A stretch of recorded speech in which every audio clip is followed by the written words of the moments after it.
overdramatic movement music means we are at Varn Vlog. For those of you who are listening on the podcast, you don't hear the same overdramatic music, and so you don't get the joke. I apologize. Today we're here with Jules, organizer of the Members School for the Humanities. Members is a valley out in New Mexico. It does not mean members as in groups of people, although it's a fun pun to make about the school. And today we're responding to some of the criticisms of Jules and I's last discussion. We're going to try to go into what Jules thinks ecological thinking actually is, why people respond so viscerally to it. And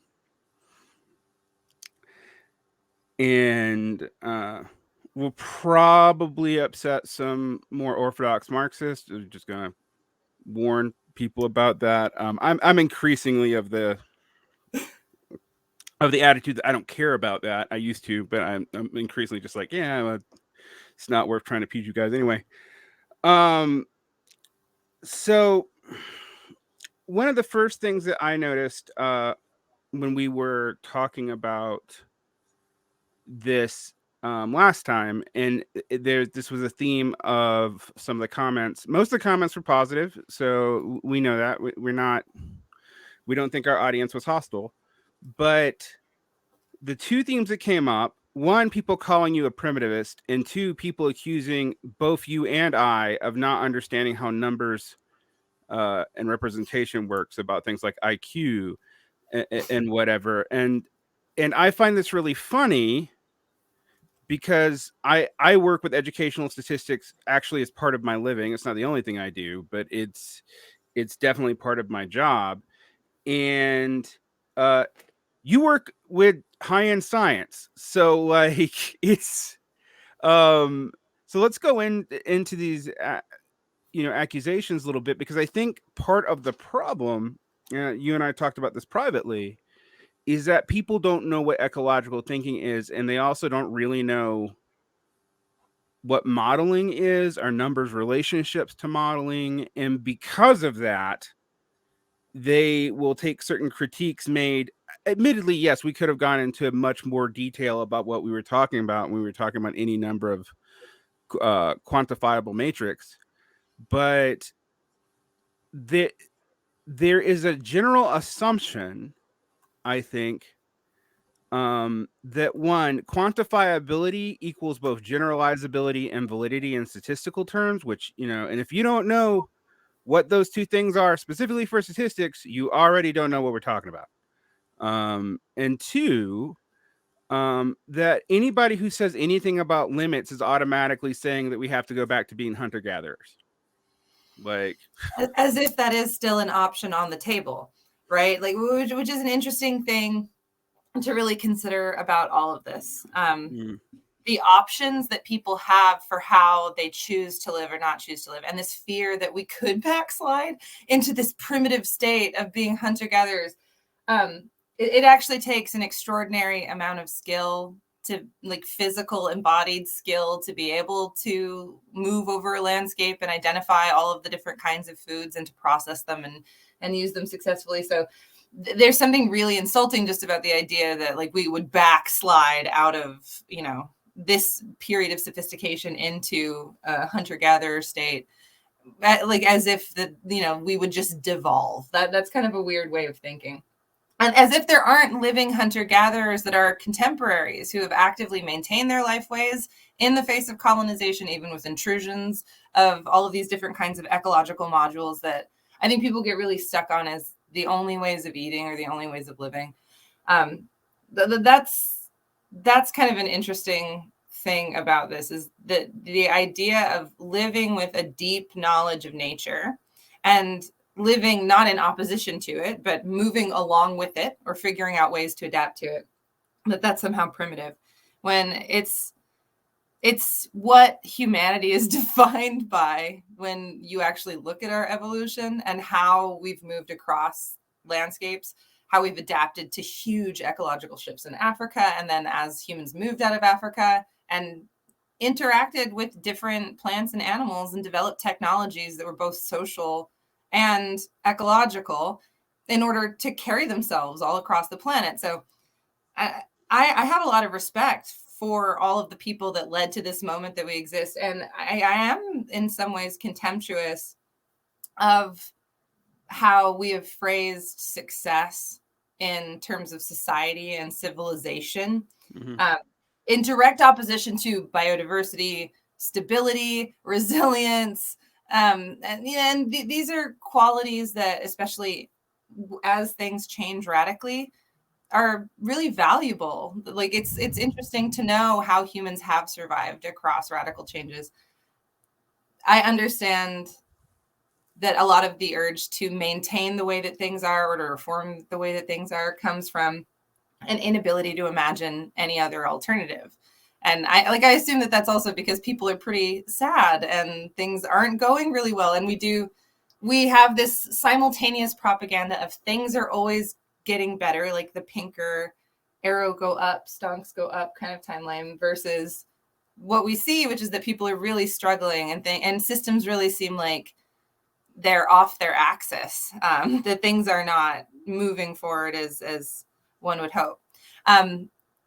It's an interesting moment to talk about what we used to have, what humanity is, what nourishes us and makes us healthy, because we have evidence that we've been healthy at different times and in all manner of situations. But it's kind of hard to think about where we're going from here and what we'll eat and how we'll organize ourselves and what we'll lose. And I think that everyone is kind of coming from a defensive position when it comes to what we'll need to change about how we eat and live. Nobody really wants to give up the little that they have. And I understand that. Even the most rational Marxists and the people who do statistics that are trying to show these positive secular trends. I'm really interested in modeling that isn't looking at fixed or static times. I'm interested in more dynamic and more complicated ways that humans interact with ecosystems and interact with each other, and what the cost of that really is, what the cost of changing strategies would be. Because there is inertia to the way that we organize ourselves. There's inertia to a lot of these ideas that we have around progress and success and health. And ecological thinking, it's adaptive and it changes with the environments that you're in. So there isn't like this singular narrative of salvation that can come from looking at an ecological system and trying to see what you can learn about flows and stability and to make decisions from that. That's really what I'm interested in. I want to be able to make decisions that I know will have sustainable and metabolically resilient paths forward. I'm sick of the idea that if we just keep throwing things into a sinkhole, that eventually it will fill up, and that this sunk cost theory to the way that we eat and live is interesting to me. But this comes from a technological and scientific understanding. In my case, I work with people, I look at bones, I study bodies, and it's the spread between what people purport to be like the good of what our current trajectory forward against what we clearly have had in the past, and people do have now. That's the other thing. There are healthy and resilient people on the planet, even in spite of industrial capitalist modernity, but they definitely operate very differently. And that is what can you learn from people that intentionally organize themselves differently in different kinds of ecosystems? I don't think that's, I find it weird that becomes immediately equated with the idea of primitivism, because these are in a large part our contemporaries. That's kind of the biggest thing, and heavily influenced by technology to the extent that it is making and doing. So I think that there is in all of this also a conversation about exactly what people think technology is, and whether or not they think that we have transcended the idea of technology as a part of our bodies, and that we're full cyborg now. The idea that we are completely amended and augmented consciousnesses, and are capable somehow of collectivity on another level because of our technological advancements that doesn't exist in other networks or other ways of thinking. That's the thing that I think is really interesting. It's like, are our networks actually more complex because they have more nodes, or are they significantly more homogeneous and fragile as a result? And so that's where I'm really at, is I'm not necessarily interested in discussing how modernity is definitively justified, that like how the cost of all of this advancement and this settlement and industrialization is like just taken for granted. I think it's interesting that anarcho-primitivist is the way that people respond to that. I don't understand why saying things are bad and that other people in different times had better lives, like observably better lives that can't be masked by statistics. I don't know why that is so controversial. I find it really interesting, actually. Yeah, there's a lot that I think about in regards to like when we talk about the teleological assumptions of rationality and how that looks like even for people who are critics of capitalist modernity, in quotation marks, whatever the fuck that actually is. And I think one trend people might be noticing on the show, as I constantly say under my breath, whatever the fuck that actually is, to get people to start thinking about the way they've used these concepts as stand-ins, that they haven't really defined them. That said, I even think about normally one of my bet noirs in this realm, which is Steven Pinker. To me, like, or example of the kind of thinking in the liberal form, not so much the Marxist form, but that we're talking about here. And yet, I remember even Pinker in his 2021 book on rationality, which is by and large a very, very silly book. But he does concede, for example, that hunter-gatherers had intelligence that, say, IQ testing in the 1960s, which put the average hunter-gatherer tribesman at like a 60 IQ or something,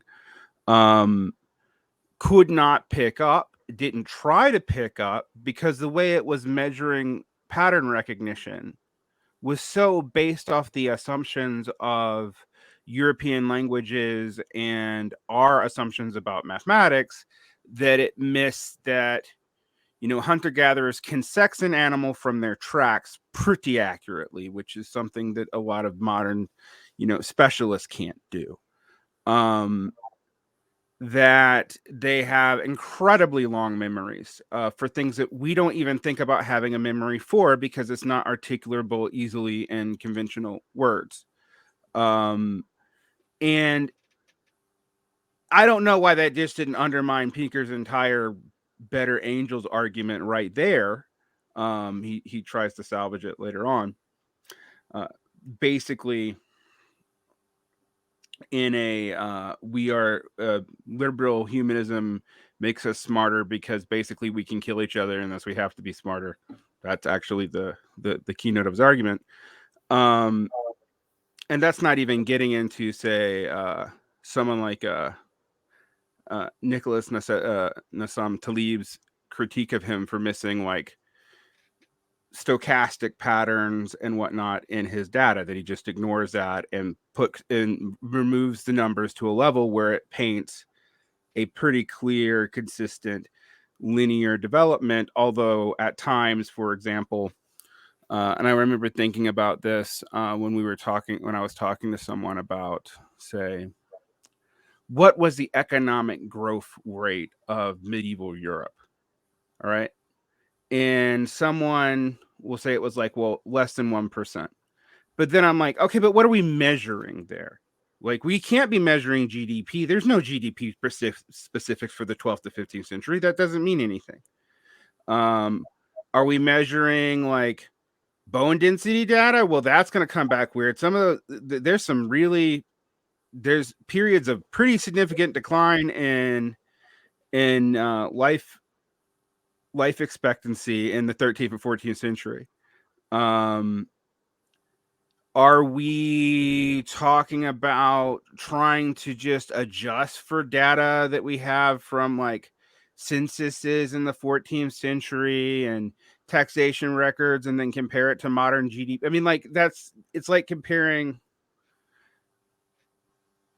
It's not even comparing like apples to kumquats, which is because at least those are both fruits. It's like comparing apples to plutonium. Yeah, Like we're really going to have to learn Arabic super fast if we want to fill out the other side of that census data from Europe where they're draining people, like that. So that's the thing, is like, there's a lot of data that we can look at, especially from the European period. And it's all interesting in what it could potentially indicate, especially in terms of like reproductive trends, like the roles of children, the placement of children, the distribution of population that results from their value. I'm very interested in how children are centered or valued and how they're distributed in different kinds of economic systems, and like the impact that has ecologically. Because it's important to remember that humans aren't just apex predators. We have like, we're predators to a third of all vertebrate species on the planet. I think that the amount of animals that were used for testing was like over 100 million last year or something like that. There's extraordinary use of animals, not just for food. So our predatory behavior has to be put into a much larger framework. We're not just talking about what we eat. We're also talking about how we interact with other elements of the environment and how we use things for parts. And children are part of that dynamic in the way that they are involved in labor. Sometimes they are the ones that are responsible for providing a significant amount of food in the diet, or otherwise like tasked with extraordinary amounts of domestic labor. So like kids are productive in that way. But there's also this huge potential and like the weight of futurity that comes with moving out a whole section of your population. This is an advantage to other people. It could be a disadvantage to you later on.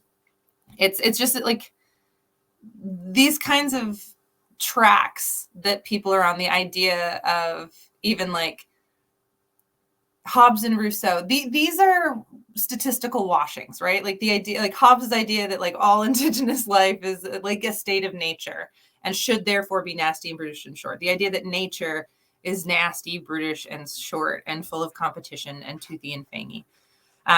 Against the idea of like culture as somehow being safer and kinder. Like a lot of this data that we see just kind of lays bare how humans were not valued, how children weren't valued.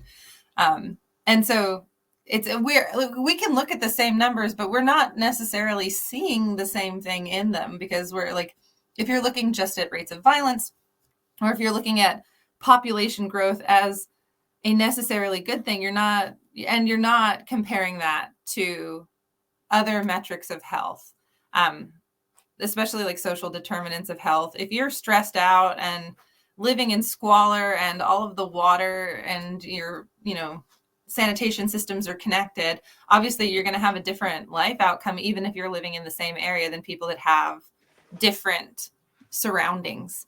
So there is embedded within this washed data a huge variability in how people's life outcomes actually work out. And that's the thing that I find kind of frustrating. I'm more interested in the spread and the real variability than I am in giving kind of like smoothed, washed presentation of data that gives a clear narrative. Especially when the narrative is like just so not the way the world, they can just look outside and see that that's not how it is. So we're different. We're definitely living in different worlds. And I think that that's a part of it. We're not able to reconcile how our individual life ways are fundamentally different because of our positions, like regionally. And as a result of our present ability to tap into either selling ourselves and our skills in different kinds of contexts, or figuring out how to kind of like go around those systems and need or want less. That's the other thing. The pro-consumption side of things, the idea that if we keep eating things and wanting more, that luxury is something that we are all fundamentally entitled to, and that like were it not for the billionaires hoarding the luxury, the world could be covered in luxury. That kind of idea is just like, it's trying to fight against the idea that you will have to be uncomfortable, or there will be things that you are without, that sometimes you can grow up in a period of extraordinary bounty and then the situation can change, and that for the second half of your life you can live in poverty or, you know, with lack or want. These are things that people find it hard to deal with, even though we see it playing out in the politics of the world that we live in, and even in the way that we like conduct our lives in relatively safe, stable economic and social like positions in North America. So it's, I definitely think that the desire for everything to be peaceful and ecological and balanced, the idea of being able to kill an animal with respect, to have reciprocity, I could see how that is a fairy tale to people who live in this very disjointed world in which like the only way out is to like crawl through this like technological ladder to salvation. Like I get it, but there are people living now, our contemporaries, that have completely different ways of interacting with the environment, and there's something to be learned from that, because they also have a right to be on Earth and to live the way that they have come to understand is beneficial for their bodies and for their families. And so like there's a fundamental issue of like the land and health and food, and there's a difference between seeing the products of the land as something that you are dependent on and have to contribute to, and the idea that because you have managed the land, that you own it, that it is worth fighting and dying for, that it can't be left and come back to. So that's another part of this that's really difficult. It's like, how do you have ecological thinking if you don't have land? If you grow up in a very impoverished ecology that's intentionally constructed and just has way too many Bradford pears, it's hard to imagine, especially because like, you know, maybe you don't like the way that grass feels, or you've been, you know, to another country and we're horrified by the insects or other things like that. There's all manner of ways that by being sedentary, for like most people, even if they move for work, are still, you know, pretty interestingly locked into certain kind of like language areas or regions where their work experience is particularly viable. So I think that there's just like a lack of familiarity and a fear to think differently, or to realize that other people have succeeded even when these forms of life were actively like criminalized or fought against, and it was for a reason. It's because they saw benefit to it.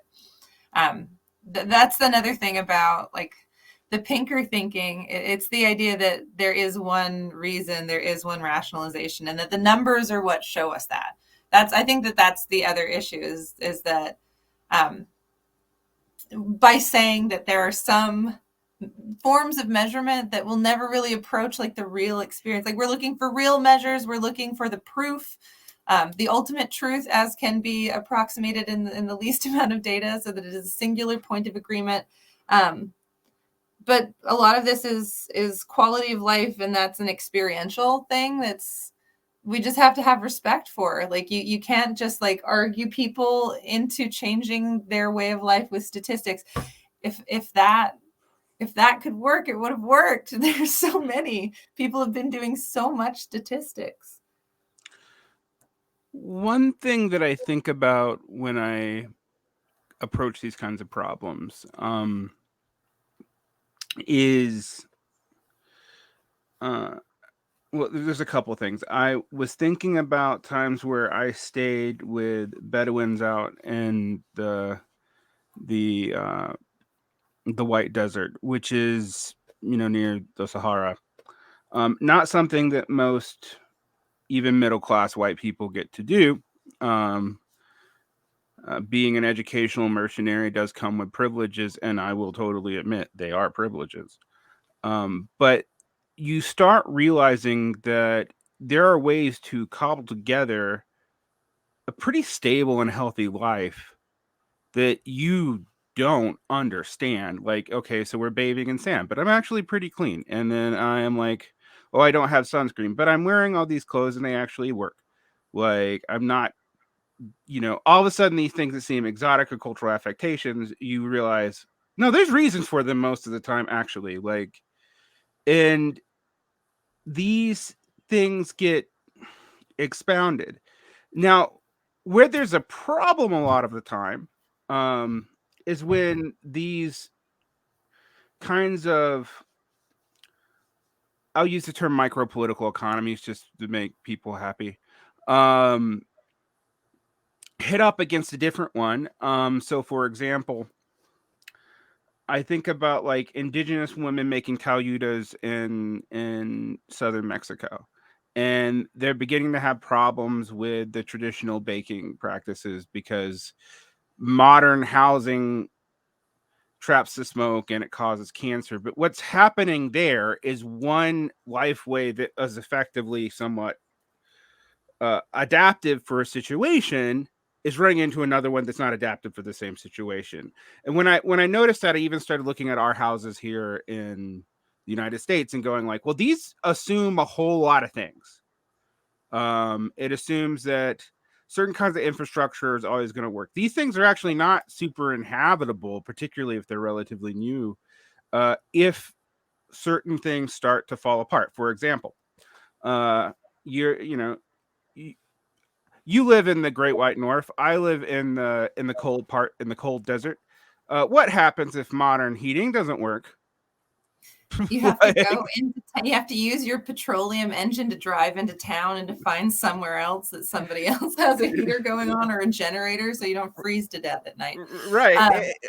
And also your water your water pipes explode, like the infrastructure is built on a whole lot of assumptions that are nodes of complexity. And I get all Joseph Tainery about this stuff, I'll admit that. But nodes of complexity actually do increase fragility points, even if they're centralized. Like there's just more stuff to break, and you can have cascade fractures.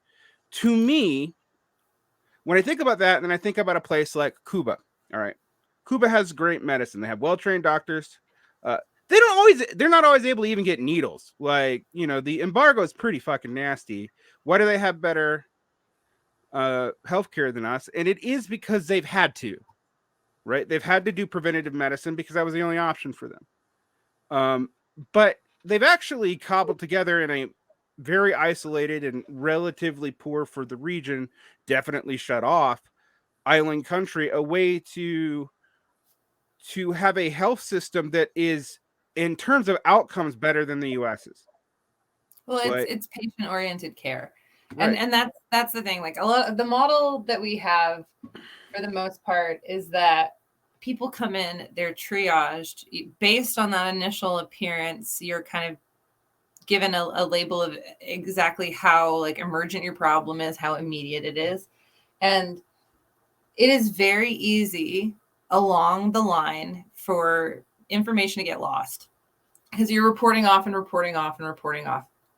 It is supposed to be objective and professional. You're supposed to give, unconditional positive regard to all of your patients. And there are trainings for this sort of thing. But like this is actually the research work that I've been doing. People think that they are very culturally competent. They all rate themselves, like nurses especially. Like there's a study in Saskatchewan, nurses rated themselves as being very culturally competent.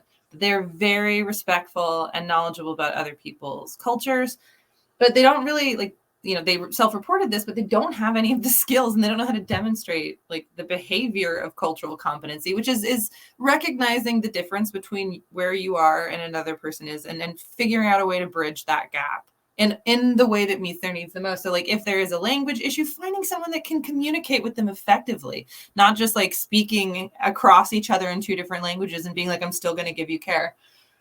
In Cuba, there's an idea of enhanced health experiences. It's like, so that everybody knows the social context that the person is in, what they may or may not be getting that they need.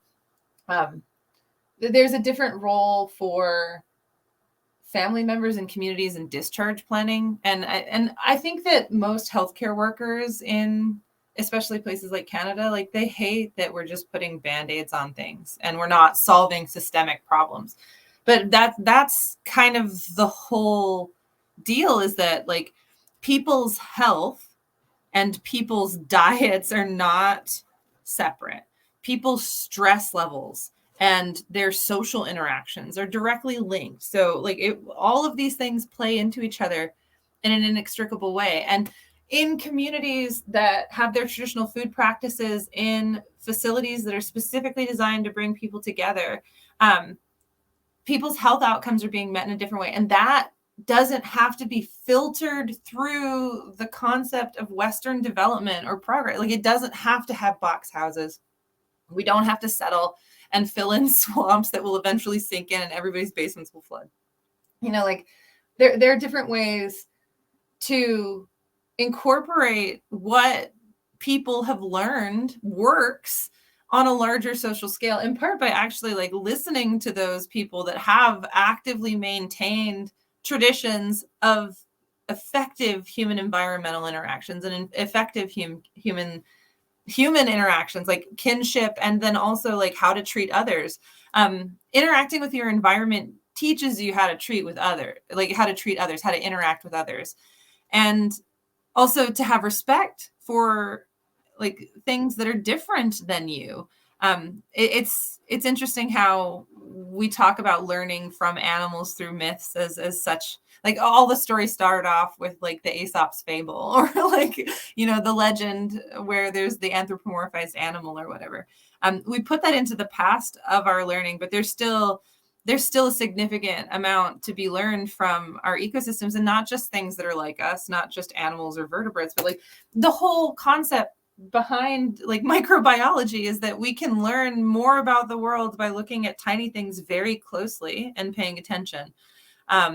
And that's another problem with some of the framing of ecological thinking. They think that it is all trees and it is all fungus, but the reality is it's viruses, it's microbes. Like ecological thinking takes into account the nested ecologies that exist in any given setting. So like, you know, I'm on a grassland, but I'm an ecosystem and I have things in me that I can't name that are doing all sorts of cool things. So like that is supported by the most advanced science.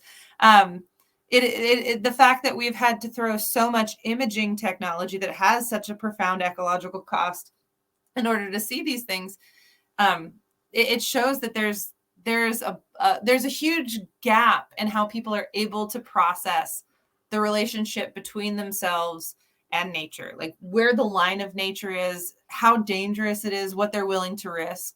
And that's something that I find like reading anthropology fails because reading about other people's lives, like, and even like pictures and the way that museums and collections and galleries portray other ways of life, it makes it so distant. There's a way in which interacting with other people and having an embodied experience of what it means to live and survive. People always say that you have to be there. And I think that's like, there are a lot of people that have very limited embodied experiences trying to figure out how anything could be different. And like, there's so much that's possible in terms of technological innovation, but we have to be willing to adapt. And I think that patterned behavior is comfort, like that's comfort behavior. And that there's in being fixated on maintaining so much of what we know is dysfunctional, there's just that comes, I think, from an entirely anxiety-based, like individual level of dissatisfaction, because there's the arguments are very clear for what would be better. I don't know how to convince people when what is on the table is more of that emotional inability to pivot, to transition to a different way of valuing yourself, or even like putting yourself in different kinds of settings. I think that this kind of comes back to patient-oriented care and healthcare. There is a level of control that people want to be able to exert over their surroundings. And like in a healthcare setting, that's when people have like the least amount of control for the most part, right? Like they don't necessarily know what's going on in their bodies.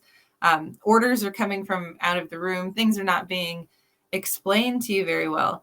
The only thing that really makes that kind of feeling better is if you assume that there's somebody kind of at the top of all of it who's got a better idea of it than you, and that ultimately it'll be okay.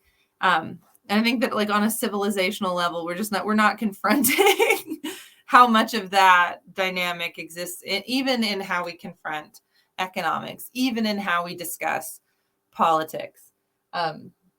And I don't even feel the need to trash talk Marx anymore. He's super bombastic and compelling to read, but like he's in despair too. So I don't know. I don't see a lot of hope in it. That's the more interesting thing, I think, is that people thinking that transcending nature, that becoming purely technological, that no longer having to be subjected to constraints or limits, that's what we should be pointed towards as people. And this is, like I've told you about this, my Gunther Anders Prometheanism and the bomb line of thinking. I've been reading him a lot lately, and I've also just been dealing with ideas of technologies created to avoid massacres. The things that we do to try to prevent violence are often so easily outside of our control. I've been thinking about that a lot. So that's the other thing. We don't have to necessarily think about liberation through technology, like Deus ex machina, entirely in positive terms. I think we can recognize all of these interesting narratives that we have for technology gone awry and things gone completely off the rails. That there's less of a willingness to talk about that in Marxism. The Prometheanism is very optimistic. It's driving, and I know other engineers. I know engineers that they recognize this too. That if you just get fixated on generating value for investors, which many engineers are put in positions where they need to do, that you become kind of this amazing puppeteer of all of these supply systems, and you get to understand how things are actually made and what it actually takes to get all of these different things assembled and compiled into an effective way. That's an impressive amount of human coordination, and we should be impressed that so much of our technological advancement is able to coordinate that, but not without recognizing the extraordinary human cost and the ways in which people along those circuits of capital are compromised. Even the idea that making the system more consolidated under a single guiding force doesn't take into consideration the fact that it's impacting all of these different ecologies in different ways, right? Like the pull to the core doesn't necessarily recognize all of the variable conditions in the periphery that make that engineering possible. It doesn't necessarily foresee its own limits as effectively as it could. Yeah, I think there's a lot to disentangle when we talk about ecological thinking, or even human development. And even in our own quarters, for example, I'm loosely associated with Member School. You are very associated with Member School as an organizer, one of the primordial organizers, might say. Yeah. the original gangster organizers. But I always think about the Hobbesian vision of humanity and what it thinks states are and states of nature are and what they exist for. And I actually, me and the other primary organizer of member school often get into fights where I actually accuse Hobbes of being the first liberal, and he gets really mad. And I'm talking about Colin Drum, because I'm like, well, he comes to anti-liberal conclusions the way we understand it, but all his assumptions, his notions of human equity, his notions of progress, his notions of what people were like. His assumptions that sovereignty, because sovereignty seems conceptually simple, actually radically simplifies power dynamics, etc. There's no evidence for any of that. Well, it was very relevant in his context. That's the thing. Like writing about Anglos as if they're reflective of the rest of the world is just like a mistake we can't make. But like, what he does explain power extraordinarily well in his context. A context of a civil war, right? Like, yeah. And I think that's what the problem with, even a problem with a lot of the critiques of the Enlightenment is like, I find Hobbes very interesting because he actually has some pretty progressive, for I'm putting that in quotation marks for people who are listening and not watching, assumptions about like male-female equity, the way peoples actually are, the fundamental equality between peoples, which he actually does weirdly hold to, and yet the entire mythology, effectively, that he has to build up to secularize the justification of trying to establish a stable government, asterisk, in the context of a very long series of civil wars, on asterisk, which cannot be forgotten. Like, this man had survived. I think he starts writing in his 60s, and he'd survived the English Civil War, which we should really think of as a series of civil wars, both religious and economic. Well, and the ecological impacts of that's the other thing, is like, war in England was like very directed at destroying crops and peasantry, and destroying people's ability to be fortified. And like there's actually a lot to analyze about English combat, and it's different in different periods. But no, like the ecological cost of war has people really rationing things out and thinking things in a different way. And there's also something like, when you're in a war, there's something about it that feels inescapable. So, and like having, most of my life the United States has been at war, or there's been some kind of like massive conflict. I had intense anxiety about it as a child, but now like it is a state of war. It feels perpetual, and people are just like, oh, people are viruses, people are awful. Like, I don't know, like there is an acceptance in all of that. And so like when I read The Nasty, Brutish, and Short, like there are ways in which that could have been all that he had seen, or like that to him, like he's like, it had to be worse than even this, which is like traumatized people trying to explain things they've never seen or understood. You're gonna have some problems with that. It's similar with Rousseau, the idea that there was like this perfect time where you could be alone and nobody would bother you, and you didn't have to maintain all of these borders and the anxiety that comes. Like they're dreaming up different ways in which the way that things are now are only the result of a certain number of conditions that could be easily corrected. They want minimal revision while still being able to maintain the things about their lives that they like. I think that's it. There's a failure to coordinate the ways in which the things that we like philosophically or civilizationally, like our values and our concepts, freedom, reason, all of those things. Like people say freedom isn't free, but then there is a lack of understanding about exactly what the ecological costs are of like the behavior set that we associate with freedom, like the just like the horrific loss of life, emissions, destroyed agricultural capacity. Like there's no one way to quantify it that's really successful, but consolidation of power in times of war is something that I think we do have to think about quite a lot, because like all the Green New Deal rhetoric was oriented around this idea of a just transition, like, right, like a wartime reorganization of the economy, like what we saw with World War II, where things changed so rapidly, our production capacity changed so rapidly, our labor relationships changed so rapidly.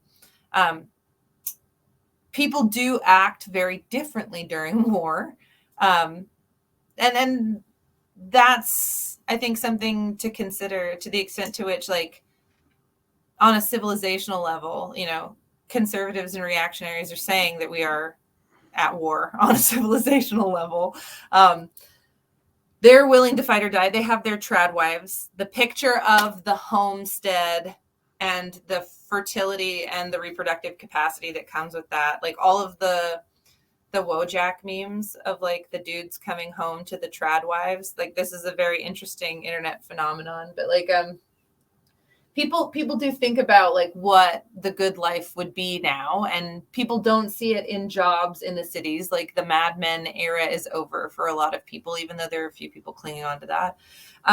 So that you do get these like, where do we go from here? It's either, you know, back to the homesteads, you know, oh, I just want to farm with a handful of people and a large pile of ammunition. Like this is a leftist fantasy and a conservative fantasy at this point, right? The idea that we can retreat from all of these like relationships and responsibilities and somehow renew just like a one-on-one environmental relationship, right? Like this isn't going to take a community. I can subsistence farm for just me, you know, out in the middle of nowhere. That's an interesting fantasy, and the people that push back against it on the left, especially Marxists, like they're right too, because there isn't space for everybody to go to and to act like that, and even if there were, nobody has the skill set. But that because we are in a time of war, and because our production and the movement of people and economic products has become so extraordinarily accelerated by all of these like global military conflicts that are playing out. Everything is in flux. You know, farmers were having meetings about the war in Ukraine and making decisions about that in Saskatchewan. So like everybody feels like they have a stake in all of this, but nobody knows exactly how to reorganize their life. They only have like a small part to play in a much larger network that feels completely out of control.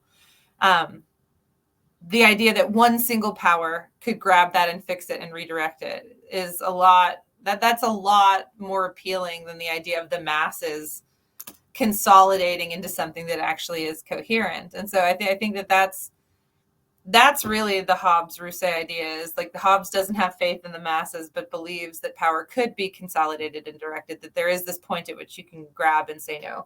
And like the more Rousseau track is the idea that like collective consciousness and vibes and other things could maintain a world in peace. And then, you know, this comes through with Graeber. This is kind of the idea that we can just choose to relate differently. Every choice to relate differently has to have this like ecological and material foundation as well. So it's not like people can just choose to do things differently. They still have to live. So we have to couple things that have been philosophically and, you know, economically and behaviorally decoupled. Yeah, you mentioned a person that I used to respect and now think has done massive damage to leftist, and that's in scare quotes too, because I don't know what that means anymore. Thinking, because, you know, even from my priorly Marxist, super Marxist perspective, the way in which you can choose to be different actually does require you to understand the quote material conditions, and I'm putting that in big quotes because I think that actually for Marxists has been a way not to think about this. You can just say material conditions and not clarify what you actually mean by what is the material and what is the conditions. And they'll say, you know, a lot of people say like economics. I'm like, but what does economics consist of? Like, well, not superstructural things like, okay, like relations that justify social reproduction, you know, that even Marx thinks is the foundation of what economics is. But yet you still think about economics in the same way. You think about it the same way that any bourgeois scientist does. Um, Scientist, and anyway, I'm gonna have to put everything in scare quotes as I'm talking today. But just put every noun that I say, audience, in scare quotes. Um, the problem that you immediately see is like, well, you're gonna have to make trade-offs to operate within your environment that you don't understand. You will never understand all the things you're affecting in your environment. Now, I don't think that that means humans can't do planning, because obviously we fucking have for all of our existence. Like, since there's been probably since we figured out rocks and proto language, we've been planning. But We shaped ecosystems before we were cracking rocks. That's the thing. Like I'm really enjoying my human origins class because of this. Because like what is, like, they keep trying to figure out like what is it that makes us human? Is it the fire? Is it the rocks? Is it the killing every other species? Like, you know, like there's the right by conquest narrative is like so heavy in biological anthropology, and it really doesn't have to be, because that's not what the evidence actually suggests.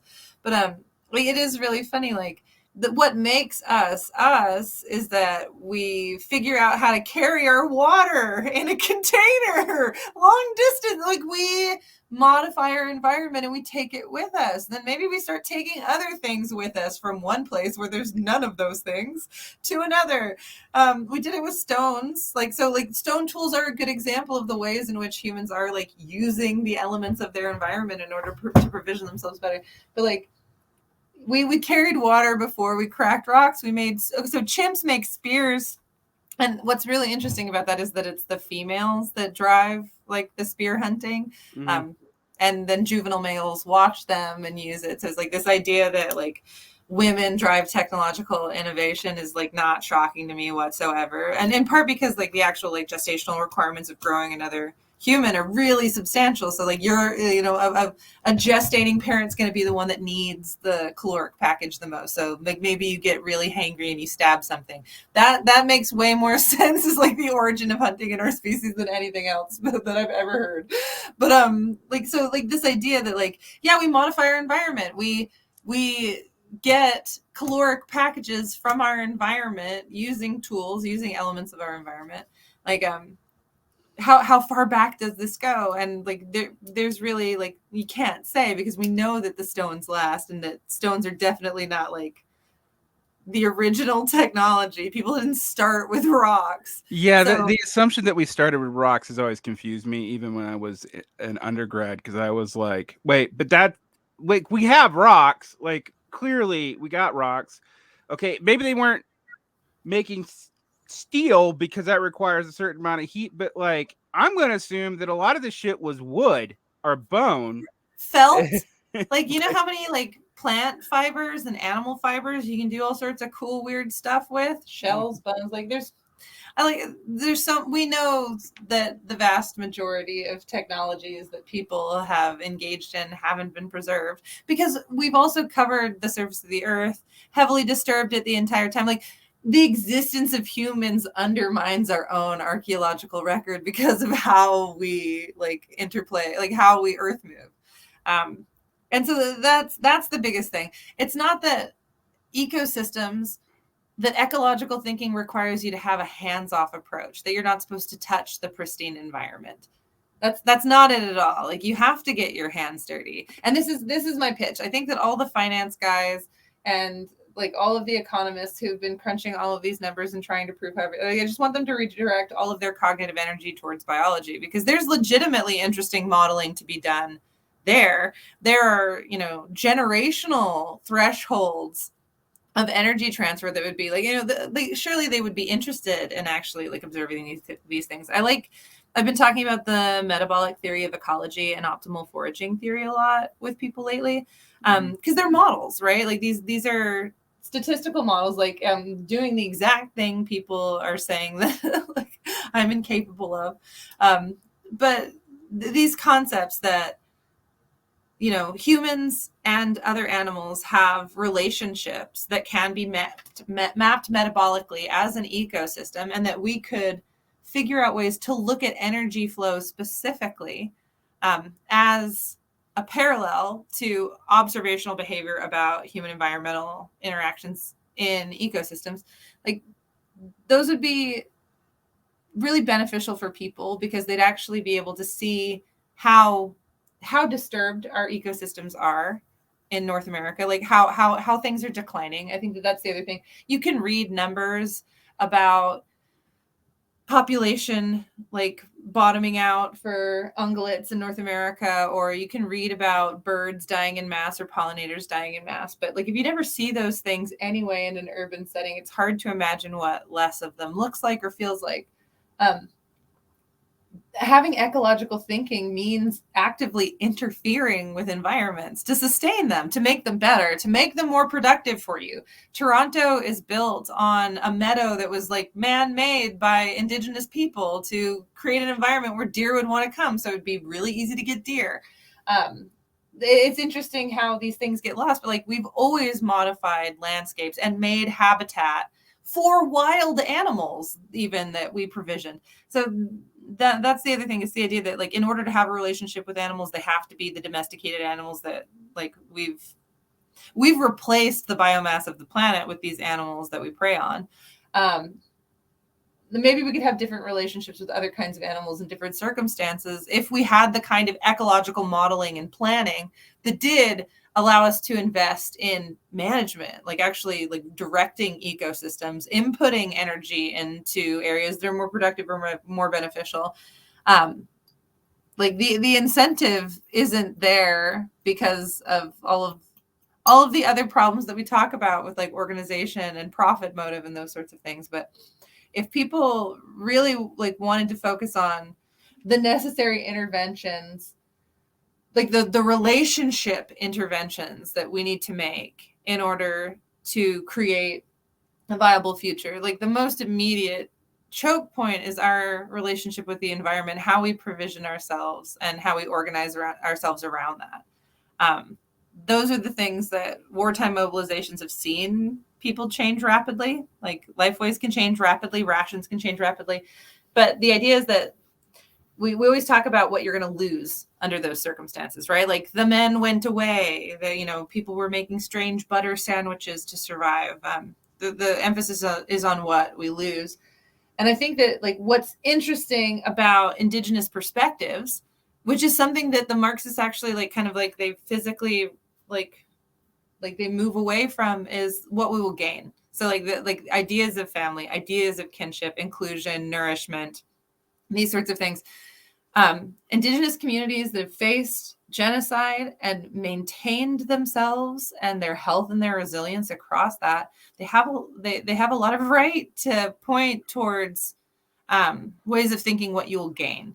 And there's a way in which like if you don't have like a successful military coup under your belt, that somehow becomes irrelevant or wishful thinking or not a necessary component of what will bring about a revolutionary moment. Because like I don't know, my understanding is that when you cannot actually make the moves to liberate yourself, when you can't actually move to radically change things, what you can focus on is survival and your own well-being in that position as you move towards that moment. And so I'm not just thinking about like me and my family. I'm not just thinking about like breakfast programs in my community. Ecological thinking for me is like, it's like how we feed everybody. Like how do we deal with the ecosystems that we're already embedded in and figure out a way to work with them and relate to them so that we can continue on.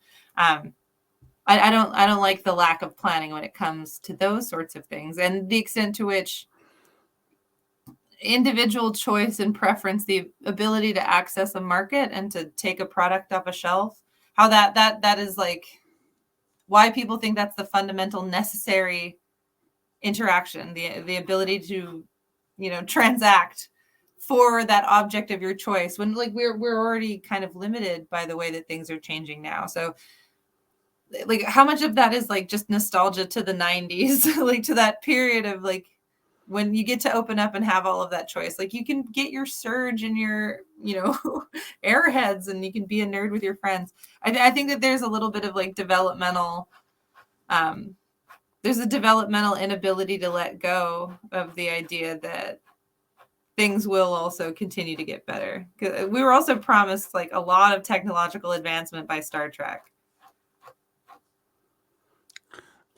Well, a lot of people's idea of socialism actually probably comes as much from Star Trek, and people not noticing the inability of Star Trek to be able to like maintain its metaphors or its vision of the future at all. Which,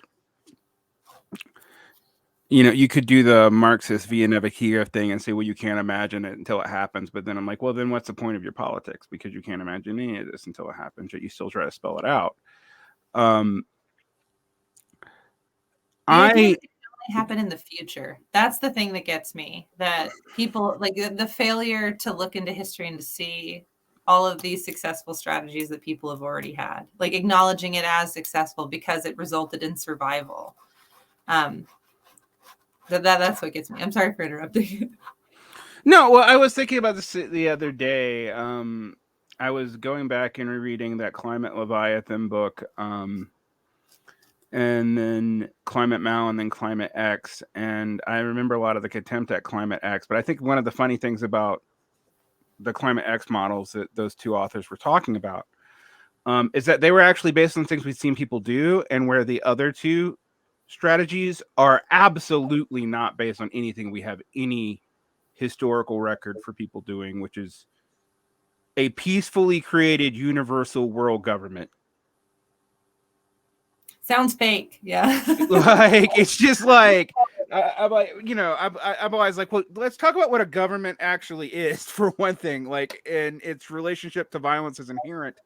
But two, you know, you're going to get people to just agree to that because of necessity, but they're also going to see their self-interest, like the structures of states necessarily create zero-sum interest patterns. Good luck, right? And so, yeah. Whereas the Climate X modeling is like, well, we can look at what different groups, indigenous groups, and I think we could. I don't want to get into my uncomfortableness about indigeneity as a concept, actually, because I'm sort of like, I don't know that anyone's indigenous anywhere, but there's definitely people who've survived in certain areas for long periods of time. Maybe we should listen to them. That had consistent places of settlement that were actively interfered with by specifically the British, but like also the other European nations that practiced the colonial, like the European colonial expansion. So indigeneity as a concept, there are people like this is why First Nations, like people actually prefer to be discussed by the name of their community, right? Because, like it's your people and your territory and your relationship are something that are demonstrable. Like it's not just oral traditions. It's not just the British. It's definitely not the British legal tradition that gives people any right to discuss like their ancestry or their deep connection with the land. But like the way that people talk about it here, they often say from time immemorial, because like putting a date on it doesn't matter. They like were likely the very first people that habitually settled these places and had like long continuity in doing it, but also huge amount of interactions with other peoples and like inclusive kinship systems. So that's the thing. Kinship systems on Turtle Island are largely adoptive and inclusive. And it's not right. Like by being adopted, you are not like, you don't lose your family connection to your other community. You just have a bigger network of people that care about you. You have multiple kinships. And that means you have like multiple rights and duties. none of this is to say that your relationship with the land or with territory is one of like defending and murder. Often moving across the land is part of your relationship and your responsibility to it, not occupying it for too long, not taking too much from it. So that's the issue. Like the concept of people are from this land being made equivalent with indigeneity, that in many ways supports a lot of the inappropriate behaviors that we're seeing in Europe and the Middle East. Like this supports a lot of the worst kind of nationalist tendencies, but should not be conflated with the way that communities, like indigenous communities in North America, talk about themselves or relate themselves to the land. When they say that the bones and the bodies of their ancestors are a part of the land, that is like an inextricable metabolic fact. It's not comparable to the idea of blood and soil, where like you fight and bleed and work and toil and earn the land that way. That's dropping those two concepts into a single pot fails to recognize the ways in which like overexploiting the land, staying too long, failing to be good stewards is part of the dynamic interplay with an ecosystem. You don't have to assume that people are all environmentalist, egalitarian, friendly people either, because they're part of communities that have like these larger traditions of ecological thinking either. So it's not like there aren't periods of people bubbling up and disturbing ecosystems even across like North American, South American, like archaeological history. It's just like there are so many ways to interact with the environment. I think that there's something really telling about North American thinking, that indigenous people are for them spiritual environmentalists who are fixed in a period of the past and are projecting the past into the present moment without a sense of futurity. Because like indigenous people are also like heavily invested in futurity, like very, very involved in their families in accessing medical care. Like that's another thing, like working in Saskatchewan, working in Canada. Indigenous people are always seeking out ways to interact and support each other, even across like familial or community lines, in a way that is worth noting. It's worth observing, and it's also worth supporting without the need to convert it into the theory of German ideology. Like you don't need to take it through Marx. You don't have to take effective ecological interactions and translate them or put them through the filter of what we have. Like everybody, box houses are all over the planet. Like nobody, they're going to be here. They're not going to just decompose overnight. They'll take a long time to break down. We can live in the ruins of them as we figure out better ways to habitate. We don't have to stay in this like decomposing carcass constantly trying to maintain it. We could also just like kind of let it fall to the side, use it while we can, and then figure out other ways to arrange ourselves. And that is actually like that is the human legacy. That is our history across an extraordinary amount of time. If there is any universal in our history that we can point to, it's adaptability, right? And people that don't adapt leave huge caches of stuff in decaying houses, and people that do adapt pick up and they move on, and they are continuous. And so what you might leave behind might be kind of like monumental. It might be frightening because it's actually quite a lot, and having to watch it fall apart is hard. But there are ways to live within it. There always have been, and there are people now that are effectively figuring out how to survive on the fringes of capital and on the fringes of these like circuits of power. Their survival is a lesson. I don't think it has to be the singular orienting, like organizational fixation that like, so that's the other thing. It's like in suggesting that, hey, maybe we need to look at this more. People think like this couldn't possibly be the totalizing solution to all of our problems. I think maybe we need to stop thinking that there is a single solution, that there is a monarchist or a revolutionary moment or a machine, like some kind of deus ex machina that can save us. Like the idea that we could engineer ourselves out of our problems. What if we have like a ton of different problems And all of these problems are feeding into each other. And if we actually like slow down and look closely, and if we are to use numbers, use them to measure the resilience and the health of people as our guiding metric for how we organize moving forward. Like if that's our baseline, especially kids, but you know how like I want to center kids and their development and well-being, like that's the arena of investment that I'm much more interested in talking about than technological advancement. And I don't think that that's primitive. That is an investment in humans as extraordinary agents of change, as not stupid, nasty, British short earth destroying viruses, but like, you know, recognizing our capacity for amazing things, even in the face of these gargantuan colonial waves of extraction. Like people always survive and always figure out ways. And I want to continue orienting to that instead of saying that we have to have these conditions in place that may never be met in order for the moment of salvation to occur. I'm just like, that's an old story, and I'm kind of over it. You know, something that I used to think was liberal nonsense about 10 years ago that I've actually really changed my position on directly relates to this.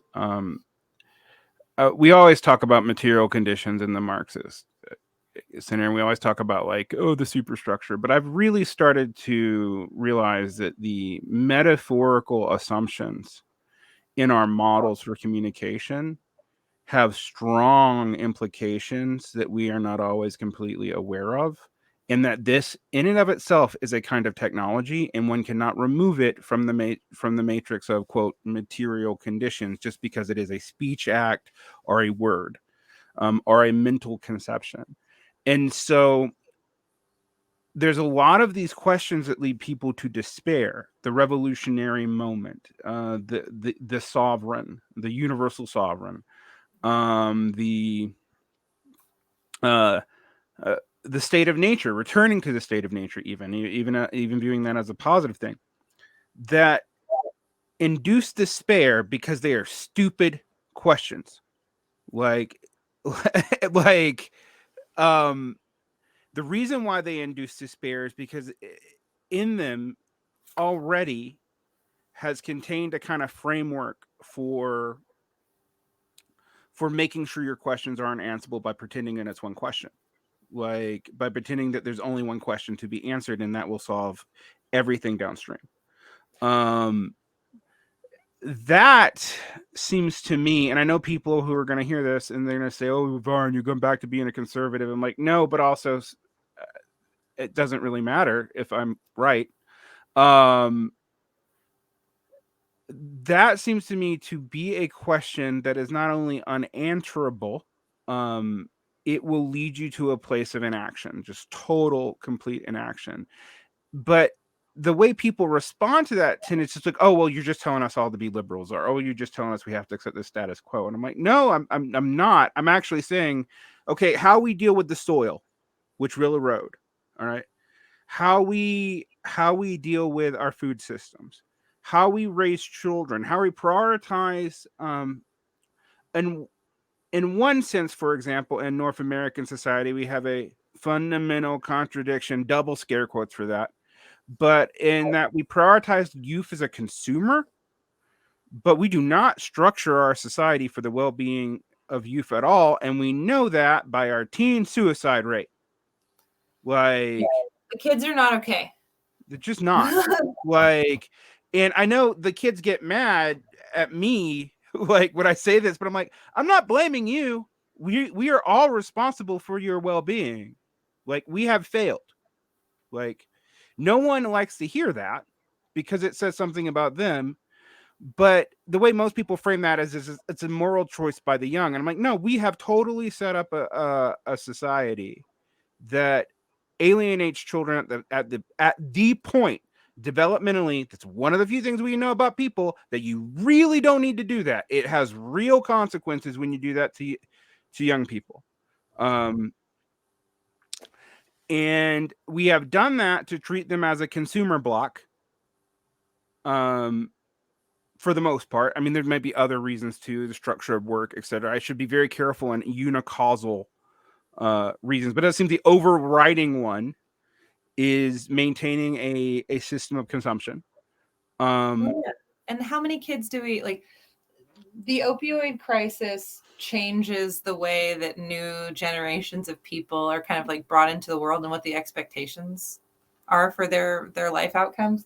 I don't think nobody predicted that like such a significant number of my high school graduating class would overdose, right? There's a way in which not taking care of the psychosocial health and the emotional and physical health of children, it has a weight on the people who live beyond them, right? And it also it means that there are options and that there are potential futures that have been closed out. And I think that squandering children, the idea that like to be a North American child is to require so much contribution from so many places in the world, like so much energy flows to the children of North America in terms of what they consume. And it just like it ends there when they aren't well maintained, when they aren't cared for. So like that is a squandering that is extraordinary. Like it's horrifying. It's squandering their lives, it's squandering other people's lives and labor, it's squandering other people's environment. Like, and the planet. Yeah. And so like I take it very seriously, not just like on the level of it being like a sad loss that like any child is not cared for in a way that actually allows them to be successful. Because like fitness is an inclusive force, right? Like our children succeeding and thriving, it should be the very definition of our success. But this is why Lancy is actually wrong about our society being a neontocracy, because children really are pawns in an arena of like comparative parenting and mimetic desire and that sort of thing.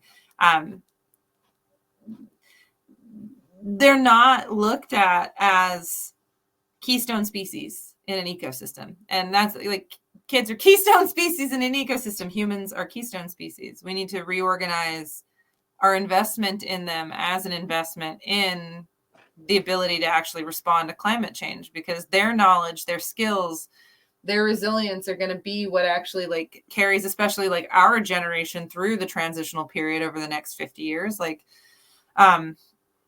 it's that's not like boomer dependence. That's like the shift needs to be from what's gonna happen if civilization collapses to civilization has to change, and children and their environmental interactions have to be a priority. I don't feel like that should be as hard of a pitch as it is, but like I'm willing to continually provide citations on it. People are more willing to accept the witness of the world than they are willing to actually do something to realize that you're just going to have to change a little bit. I mean, like, and that, you know, and again, I hate the fact that like the people that I think are actually best on this are generally viewed as conservatives, but I'm just gonna, you know, outside of when we talk about indigenous stuff, but like, I think about Nicholas Nassim Taleb, and he's talked about like resilient societies and building resilient people, and I'm like, that does have to be part of what we do right now. I think, you know, my way of talking about it is always like, you want to give people a choice and how they do that as best as you can, because agency, collective agency, in so much that that's a thing, seems to be how you get people to do these kinds of things not without polarization and not without antagonism, not without conflict, because that view of the world is childish. But maybe without war. I mean, one of the things I always talk about when you think about the social versus the state, it is not that the social sphere is de-alienated and we all get along and community is magic, because it's not. Like, community is there's sublimated violence all the time, right? People are a lot of work. So that's the thing. It's like Marx failed to account for how much people just like don't want to be annoyed. But like kids are annoying, right? Like your fellow man is annoying. Like arguing with the people in your family about when you're going to eat is annoying. But these things are also they're the sites for meaning making, and they're the opportunities for change. Like every moment of those kinds of interactions, it doesn't actually demand that the outcomes are always the same. Those are opportunities to pop off and to do things differently. Intergenerational knowledge transfer, like actually like having old people with children is good for their neurological health and helps, it helps push back against degenerative neurological diseases for older people to be around children. It's also extremely valuable for children to have elders explain how their body works, tell them how to try and do things that they haven't done before. It's not just cultural transmission in that way. There's also like embodied skill and knowledge. One of the things that we were reading about in like flint knapping and actually like making the original like Oldowan Acheulean or Mousterian hand axes, it could take like 20 years. This is the idea that like to gain a full skill set, it takes like a lifetime. So that's really the issue, is like apprenticeship should be something that we think about in terms of people's development. And we've kind of lost, we've lost the ways in which we can train each other and train people. And I think that looking at health as an embodied period of investment that makes people like looking at children's development as a period where we are truly investing in the outcomes, not only of their health and well-being, but like their ability to actually perform essential tasks in the world. Like this doesn't get considered effectively when we talk about growth, right? And especially when we talk about the kinds of jobs that are necessary in order to like provision these kids. We have an economic analysis of it when we're lacking a kinship analysis of it. Like this, more investment needs to happen in children, in their own communities, in their families. And like this is an issue of how do we bring people back in after they have basically been conditioned into what I think is like an antinatalist, like a very antinatalist way of thinking. People who've had bad childhoods or who have had difficult childhoods, they think that it would be impossible for anybody to be a good parent, for a child to be raised in a way that would be fair and okay, how they wouldn't be messed up. The idea of a world that isn't messed up or failed or fallen. This gives a lot of power to people that actually like value children even less. Because it's the idea that they are undesirable, that they're so much work, that they're so awful.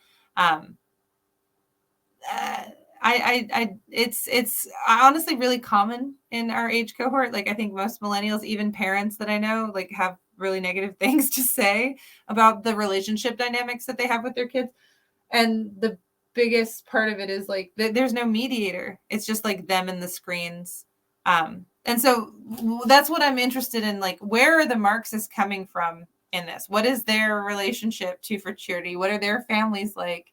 And what are they imagining families as a unit? Like, how would they be approached using the frameworks that we've had in previous revolutions and in previous governments? Like, what programs do they see as potentially valuable carrying into the future? Because like, all of them depend on an industrial production and a household that and a system of ownership that doesn't necessarily seem viable moving into the future. It doesn't seem possible now for many people. So that's the other thing. Is like I don't know if that's like a unit of analysis that many people have even considered. Like what does the household look like moving forward? Like people are polyamorous and collectively paying rent and collectively child rearing, even with no genetic relationship to children, because it's so impossible to figure out ways to live. And, and that's actively like, it's actively challenged by state agencies, but people are still having to live differently now. They're already adapting and changing how they operate. Kinship stuff I think here is key, and this brings us back to a lot of thinking, and this is largely absent from most Marxist work. I will give Engels some credit. He does try to deal with it. And I guess I'll give Babel some credit. He also tries to deal with it. Marx does not try to deal with it, and that makes sense to me since he largely lived off the labor of others. And people can get mad at me for saying that, but it's a fact. So this is something that I think we really do have to think about, and I think about this with damaged families too. At risk of being too personal, I know a lot of. I come from a pretty complicated family background, and that's code. But when you live with other families that don't work that way, and or you see them in a context that's different, and for me, it was both working as a teacher and having to help other people's families and seeing that a lot of this is really messed up, but it's not all messed up. And then you live in other cultures, and I have a dual response to people when I say, look, American life or North American life, because Canadians, we're separated by a border more than a culture. Let's be frank. No two places more alike on earth. Yeah. And I also say this because people really can't tell us apart either when we're abroad. The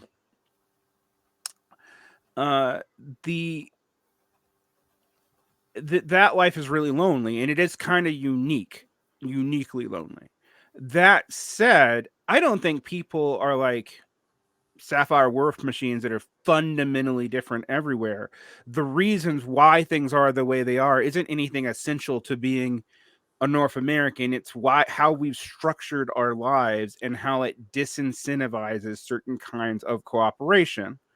When you experience places where that is not as true, it is easy to romanticize them, and you shouldn't. I want to put that big bright letters. Don't romanticize the other. That's not also treating them as an object for one thing. But you do realize that, like, oh, this does not actually have to be this way. So it isn't like the Marxist question: do we have the bourgeois nuclear family expanded to the working class in the Fordist Compromise, blah blah blah blah blah, or do we have family abolition? And my response is increasing like, I don't know what you mean, because there's a bunch of different ways to organize kinship, and there's plenty of historical evidence for it.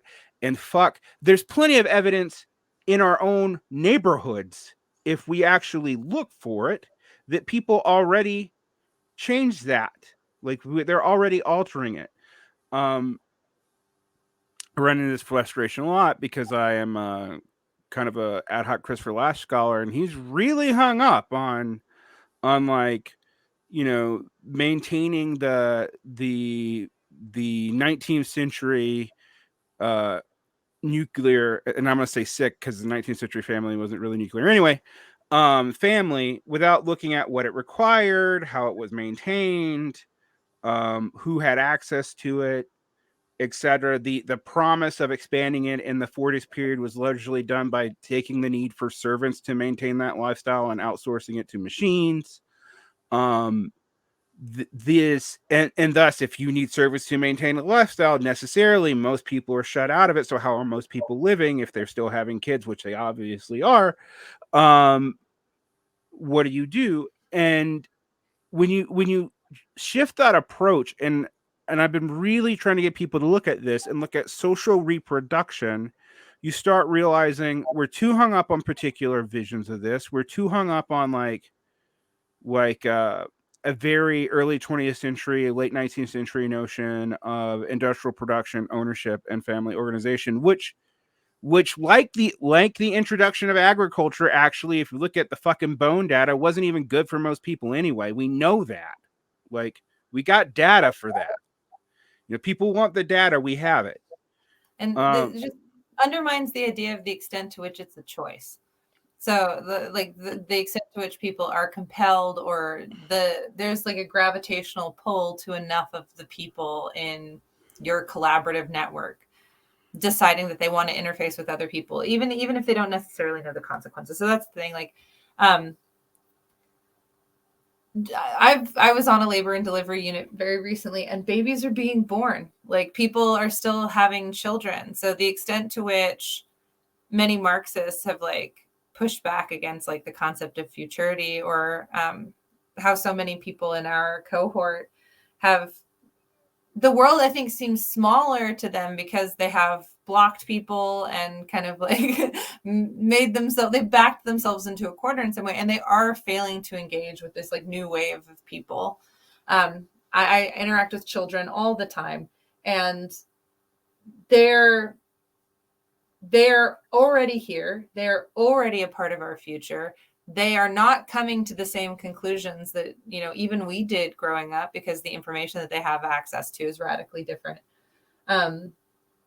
But I think that when I, especially when I talk to my kids, I ask them like what they're most interested in, like what matters to them the most. Is it, and I get weird with them because like, is it sensory experiences? And they care about their friends, they care about their family, they care about being with groups of people, they want to be with groups of people doing stuff.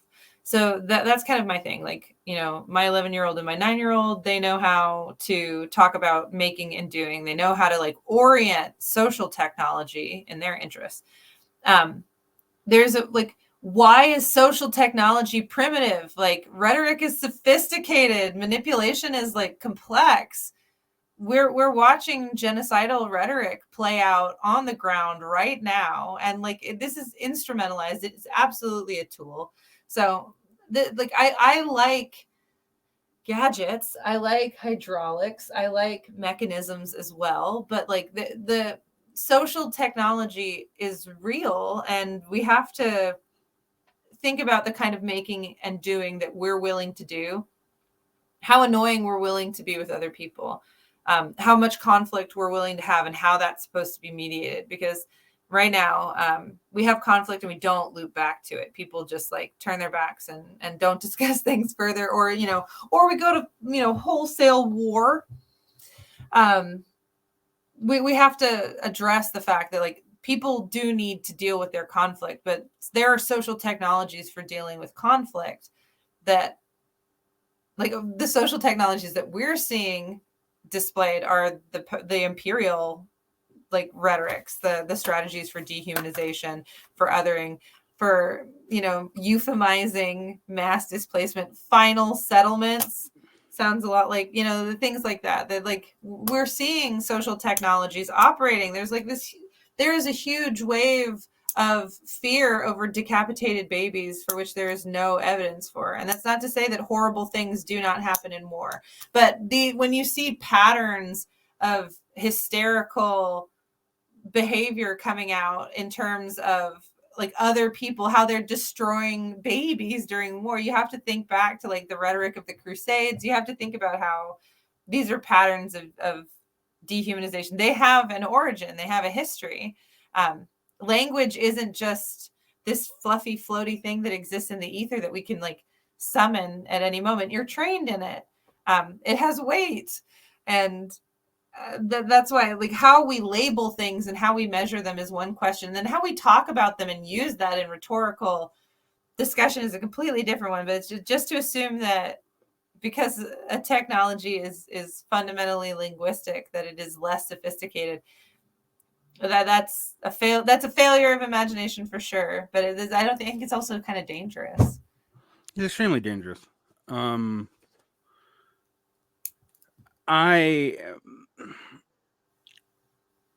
I have lamented lately the way in which I think radicals, God, I have to put everything in quotations. The group of people who self-identify themselves as radicals have not taken responsibility for the consequences of their frameworks. And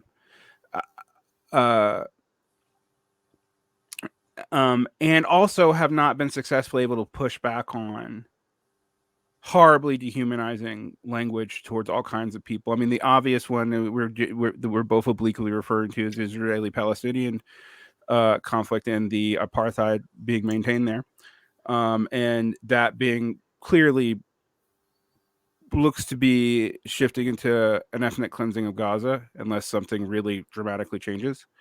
The way in which people talk about, however, one of the first responses to this was to frame Columbus Day in terms of the Hamas attacks in a way that actually accepted and naturalized the assumption that, quote, land back actually means a national struggle, and that the national struggle somehow also requires things like ethnic cleansing. And that's the way it was being talked about by people who thought they were helping Palestinians, which blew my fucking mind.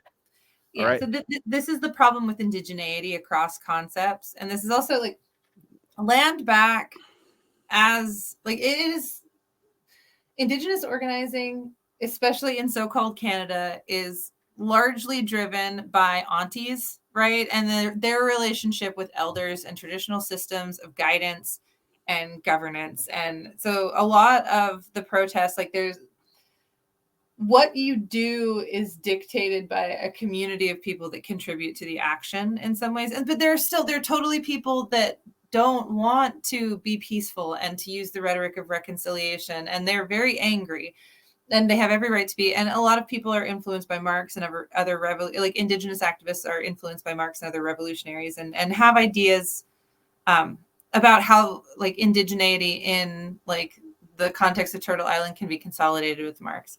And I think that there's a lot of frustration because they are not necessarily talking to each other. Land back means very different things to these different communities.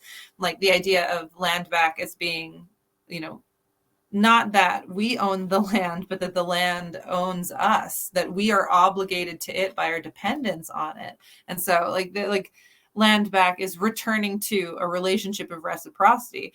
For some people, it is the actual like give back our land that was stolen. So some of it's recognizing the treaties and saying, according to your own internal legal logic, honor what you said you'd do. That's like one line of land back. There's the idea of returning to relationships of responsibility and reciprocity. That's another land back. And then there is also the land back that aligns itself with what people pointed to with Palestine and Hamas. The idea of like an occupied people who have had their land pushed back and stolen, that have experienced brutal police violence, who have experienced military, like, you know, the first time the Gatling gun was ever used in Canada, it was used against like Métis elders at that Battle of Batoche. So the legacy of development in Canada involves like this violent assault against relatively peaceful peoples. So they're seeing the continuity there and collapsing a very complicated set of like legal relationships and legal maneuvers on the attempts of people within systems that presently exist to gain access to their rights and resources. At the same time that we're dealing with like something that is actually much larger as a result of British colonial strategies in particular. In this case, like the relationship that's very similar between Canada and Palestine is, you know, the Anglo element of it all. Like those things, they get collapsed way too easily. Like we need to have dynamic conversations about people in metabolic relationships with ecosystems. Like we have to be able to talk about how people contribute to environments, and environments contribute to them without it becoming an issue of determinism, legal claim and right. Like we have to recognize there is a relationship here. It is working. That's different than the rhetoric of nationalism, in which like we're defining borders and the genes that define ethnicity, and we're showing the points at which people are actually different. These are very different perspectives from which to like approach land back, and that's kind of the issue. Is like if you think your genetics and the land are somehow inextricably linked because of an ancient legal claim, that is not mappable onto indigenous conceptions of territory and kinship and land. And so that's to assume that just because we have an issue of land and an issue of kinship on one side and an issue of land and an issue of kinship on the other, that they're collapsible. That's not an acceptable way to recognize the different conditions. Absolutely. I talk a lot about Glenn Cotard's work, which I think was really eye-opening for me about understanding the debates within. I'm not even going to use the indigenous community because it's not helpful here. Specifically within like First Peoples in Canada, and also within the various DNA nations. And I'm going to use DNA nations because we're talking about plural DNA groups. It's a broad cultural subset, but there are different groups within it. Cotard himself belongs, I believe, to the Yellowknives. And there's a strong debate within this community that most people who use it for whatever they use it for, including whatever notions white people have about decolonization and whatever that um, is flattened out because one of the things Coulthard argues is we should not necessarily even be accepting the treaty agreements because that would involve accepting the legitimacy of certain legal claims in the first place that we should not accept, because then we're going to have to deal with the fact that there's multiple quote nations that we have to deal with, because part of the historical DNA nation is in the United States and part of it is probably even historically claimed in Mexico. So there isn't, that is not something we can flatten in discussing this as if indigenous people are an object. Similar with Palestinians, similar with even Gazans as a subset of Palestinians. Like, we should be very careful about speaking in broad, generalized terms. And I think in general, and I'm not saying this as a call for people to suppress speech. I'm saying this as a call for people to think about who their audience is and to actually use the technology of speech a lot more precisionally than we do.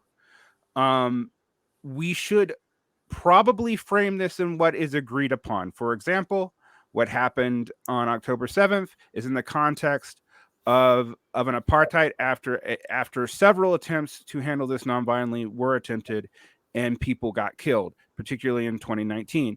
That is something we can all, most Palestinians that I've talked to, agree on. The rest of it is actually contentious within even the community. When we flatten a community out like that, when talking about them, we are actually making a decision ourselves as who we see as a representative of that community and turning it into an object. Without recognizing their dynamic lifeways. That's the thing. Like the issue of Palestinian land. Like the Palestinian way of life, like involves a direct relationship with the Mediterranean, right? So like giving land without access to the sea disrupts Palestinian lifeway. So that's the thing. It's not just land. It's a way of doing stuff that requires an environment to move through.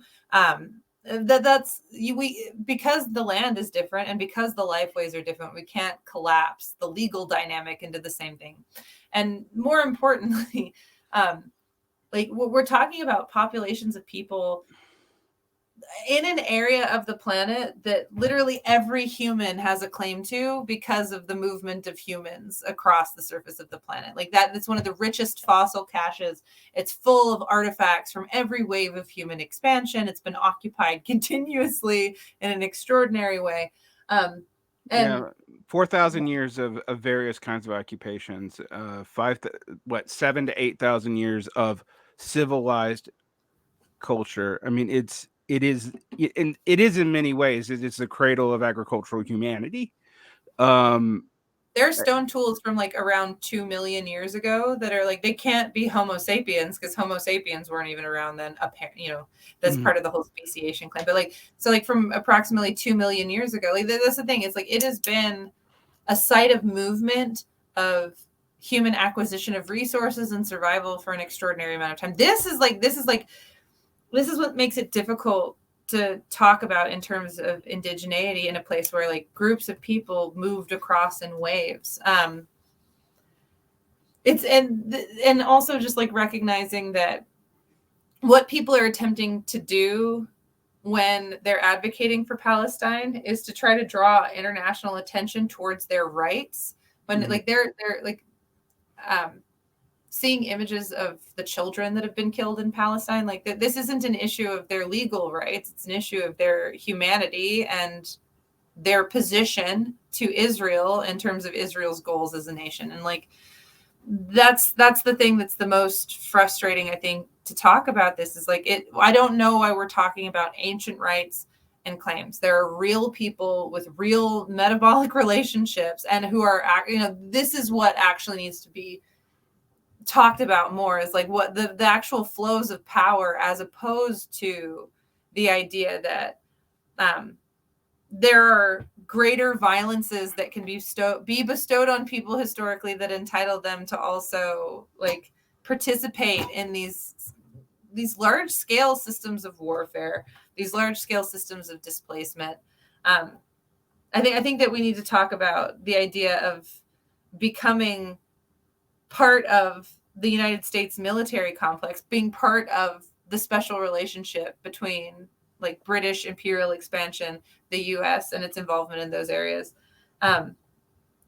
Putting it into the language of British law.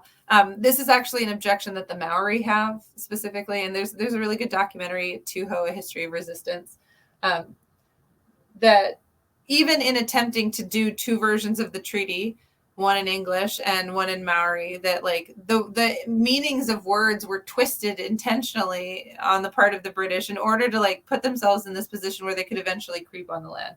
So the idea that British colonialism and anti-Semitic violence, which is extraordinary, could somehow be absolved through this land transfer, like by saying that Jews are actually so different that they cannot live with Christians in society, and that they need their own land in order to be a real people, and that the British are giving this land in order for that to occur.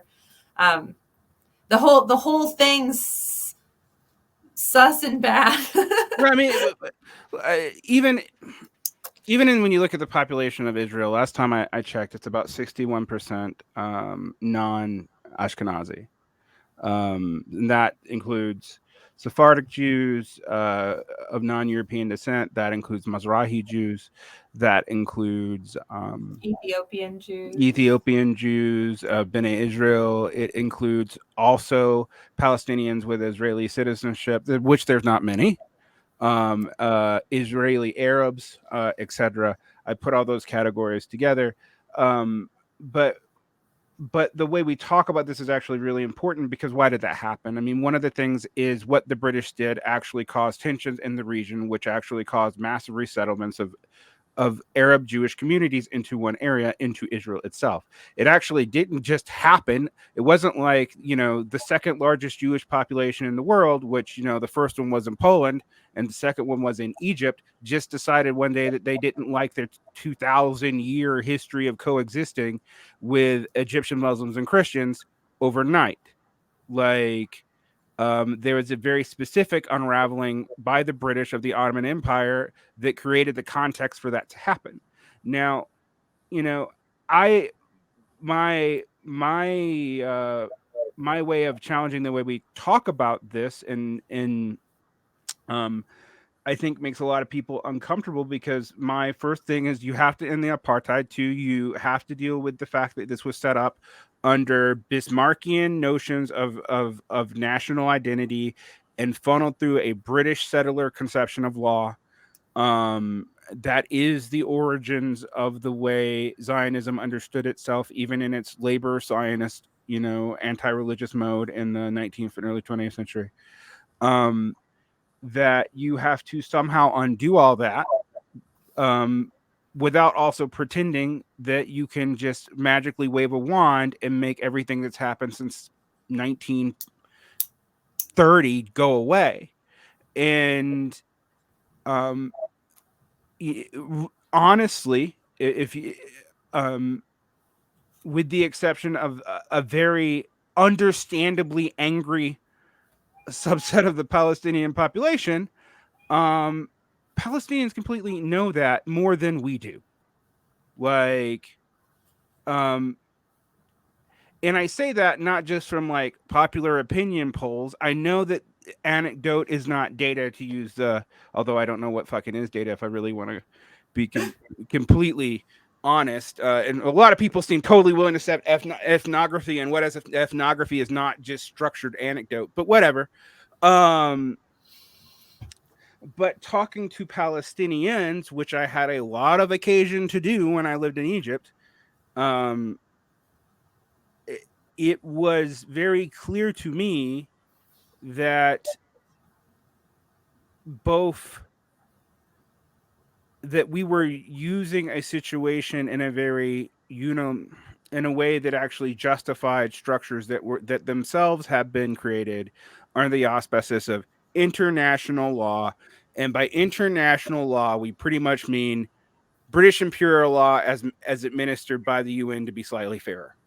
Yeah, we shouldn't confuse the consequences of British genocide with the peoples who have experienced it in terms of their conceptions and their strategies. Like that's really what does it for me, is like what is shared across like the pan-indigenous context in Palestine is the idea that the laws are fundamentally racist, that the history of the law is racist, and that reforming the laws as a process does not itself extract the relationships the law helped to buttress. So what's kind of interesting,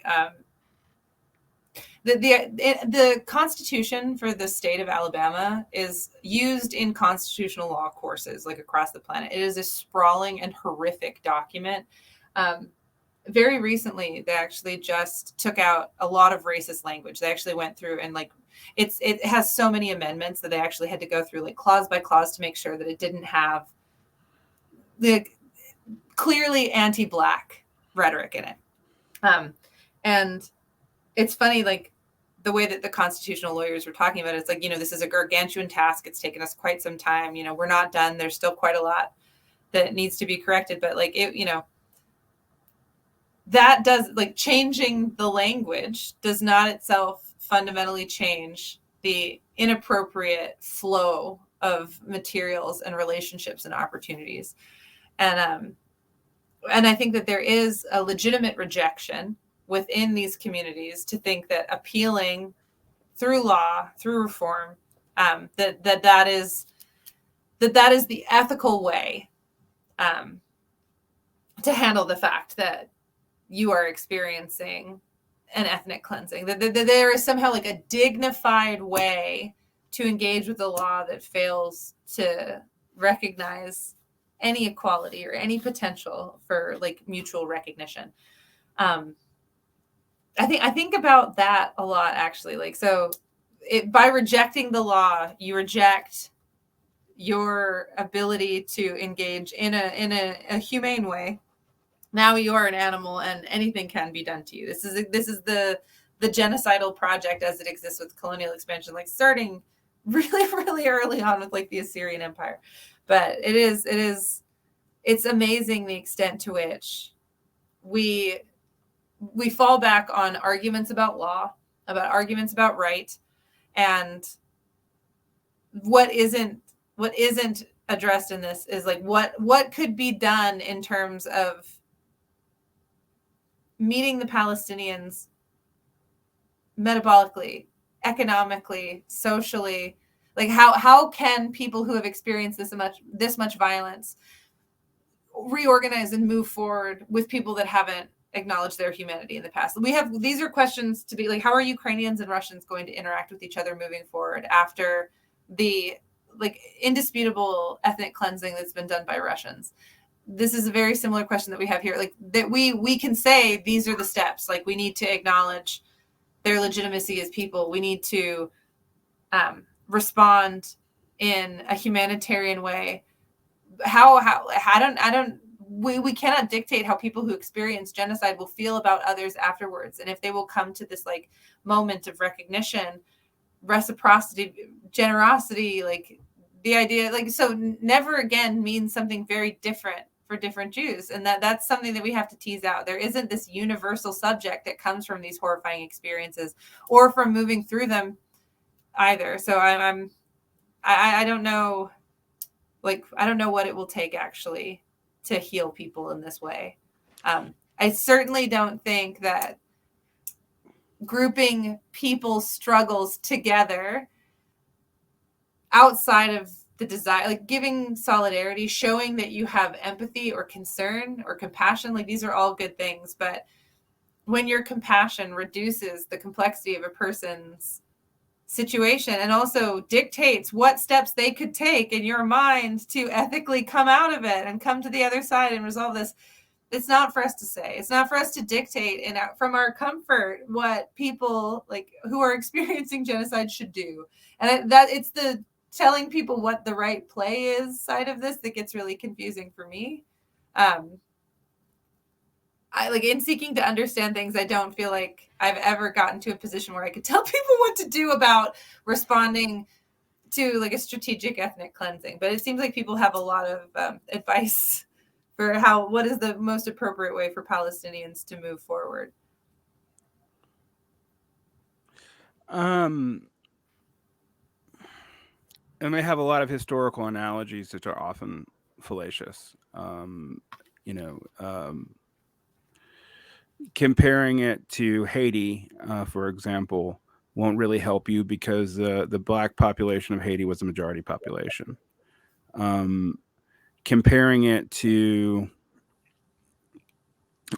indigenous struggles in the United States and the various groups also won't help you because the population ratios are actually wildly skewed in another direction. We have to be honest about that. How this comes to be, to tie this back around to where we started, though, and something that I think about lifeways, right, and about what this means, and about why has it been, honestly, that if not genocide, ethnic cleansing is involved in every national consolidation project on Earth. I really can't think of one that doesn't include it. Well, and why maps are a part of that too, like how maps delineate the borders and erase the people or place them. Right. Yeah, exactly. I mean, and how these consolidate identities that were never consolidated, and even how Marxists historically contributed to that because of their attempt to answer these questions in a way that actually reified things that they were critiquing. After all, who actually sorted Eastern Europe? It was not even the Nazis, it was the Soviets. The way that you approached this, I think, when we think about these terms in any situation, we have to be honest about where we are, and we have to be honest about what our primary concern is.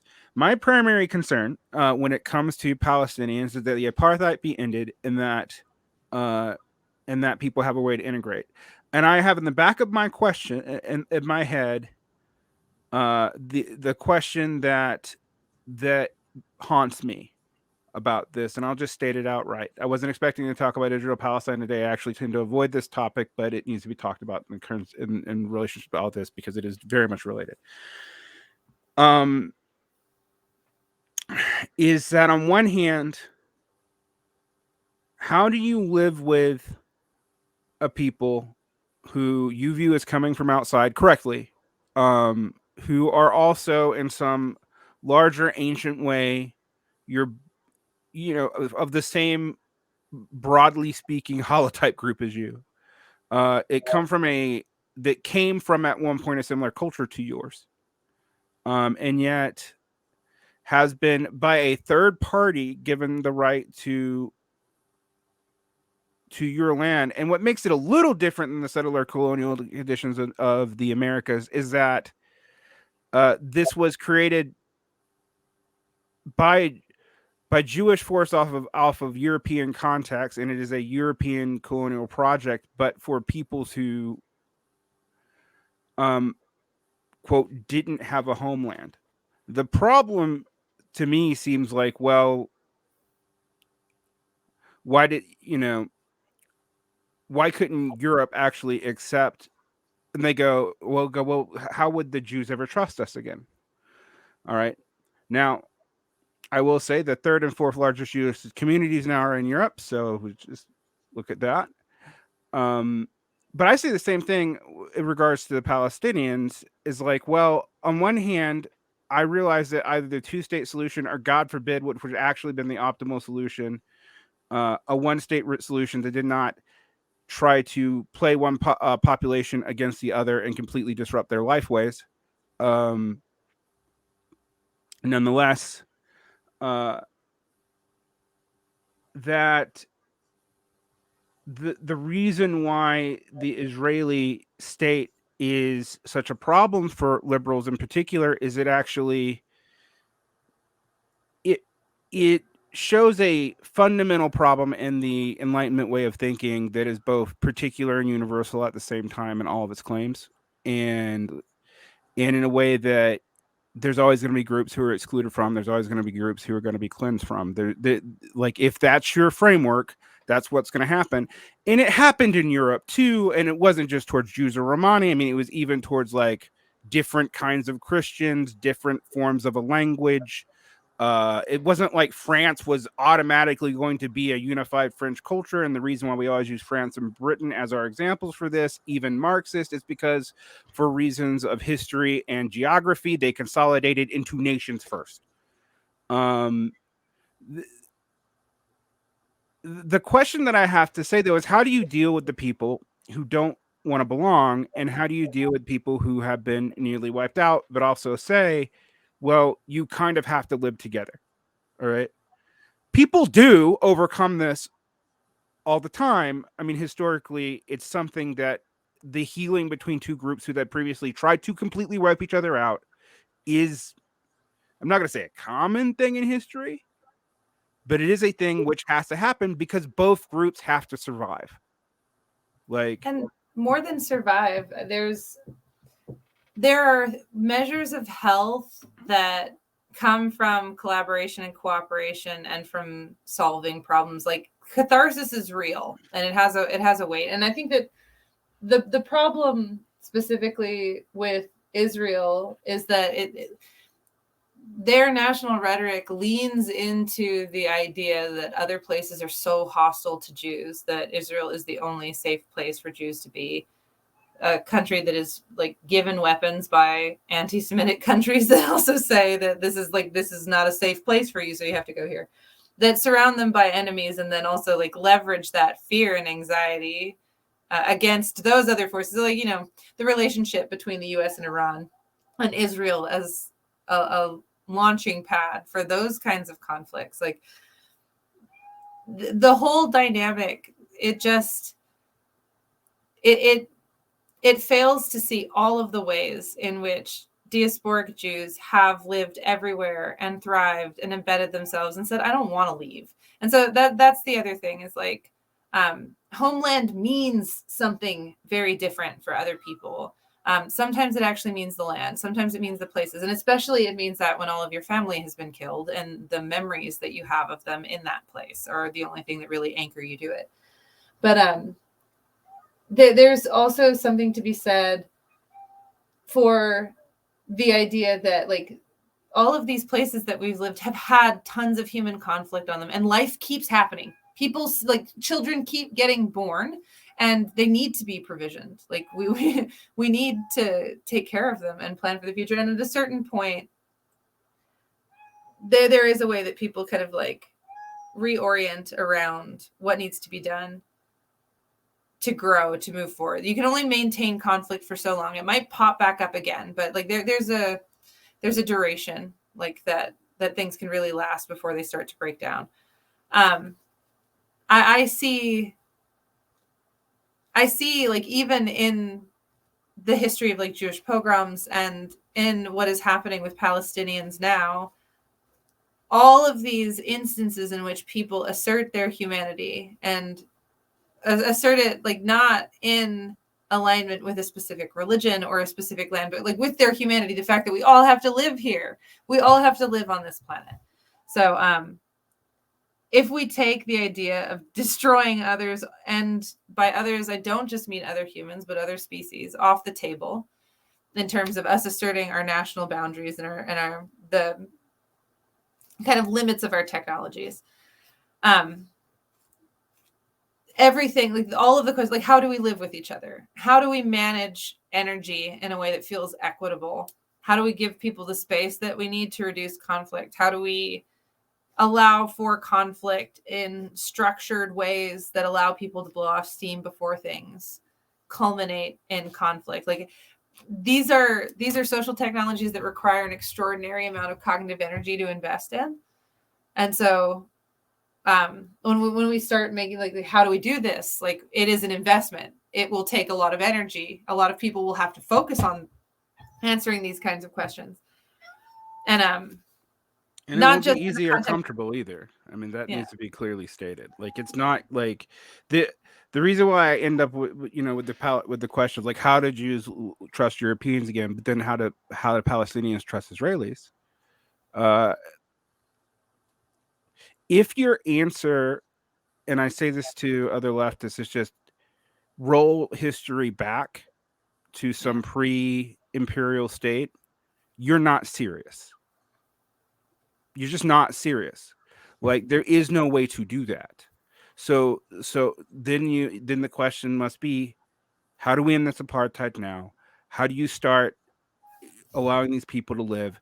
Because, and the question, and I say this because in the case of Palestine, the question very much right now is, are we going to do that? Or are we going to allow an ethnic cleansing to happen when the world is watching? And what does that say about our ability to stop this from ever happening again? Right? Like, so that's the thing. It's like never again, and it keeps happening.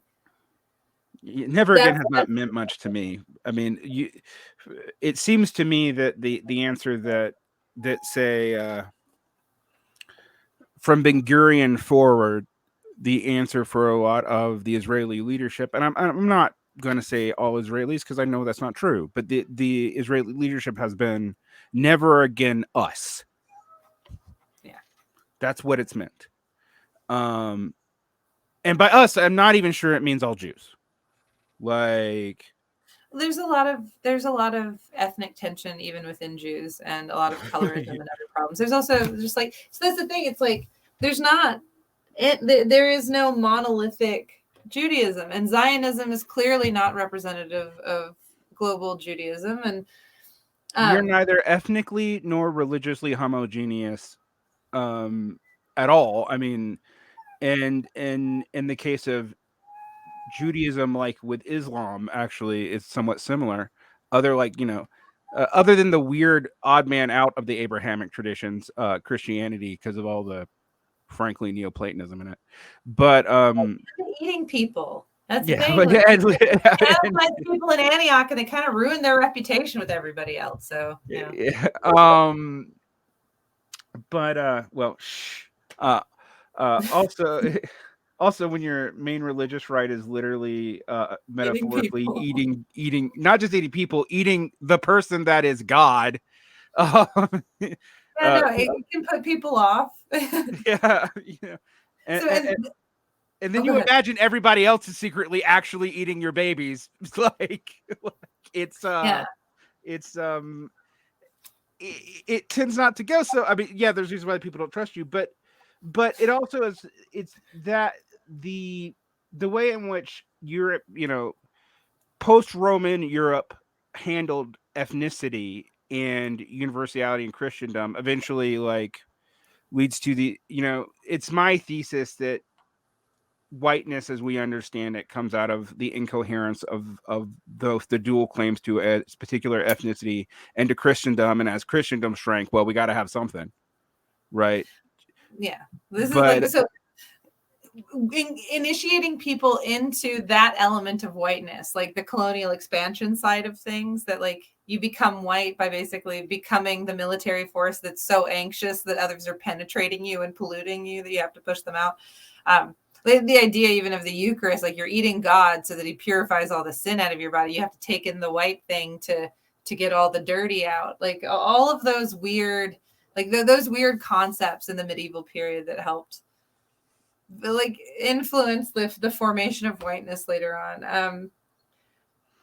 They're all anxieties. It's all anxieties about maintaining control and power. And there's nothing more powerful than eating people. It gives you a superhuman quality, right? Like the idea that you gain their strength, you gain their powers. Eating God's especially powerful. Then more importantly even than that, like kind of abstracted inability to reconcile with each other's like ideas of value and power. There Ashkenazi, like especially like the legacy of German philosophical contribution from Ashkenazi Jews, it can't be understated. Like obviously, like everybody is still reading Frankfurt School, everyone is still reading Marx, like it's still Kant, it's all we talk about, Hegel's Prussian, right? So like, and like all of this, like it's not that we haven't seen the way that Jewish thinking was influenced in this like turbo nationalist, like hyper imperial German project. It's just, it's interesting to see that come into conflict with like Orthodox Jews and their concept of Zionism and their idea of when it would be appropriate to return to the Levant. Like see that all of these dynamic ways of approaching like what actually is the unit. It is the ritual, it's the people, it's, you know, there are only some people that are really anxious about maintaining purity, and I think that that's something that we can look at more, like how these purity narratives, how these influence our idea of ecological thinking. Because like, why do we think nature is dirty and filthy and nasty and brutish and short? Why do we equate people with a state of nature when we do these acts of violence against them, like in these genocidal ways? So I think that those are ideas that we need to confront, and that they're in Marx. You know, they're in this presentation, even of what are considered like radical thinkers at the time, people who did experience prejudice. There are brainworms they have that they can't get out of. We can identify those, and we can try to think around them, right? Like this is the thing. Also, I don't think I can necessarily purge people of their love for Marx. It might not be necessary.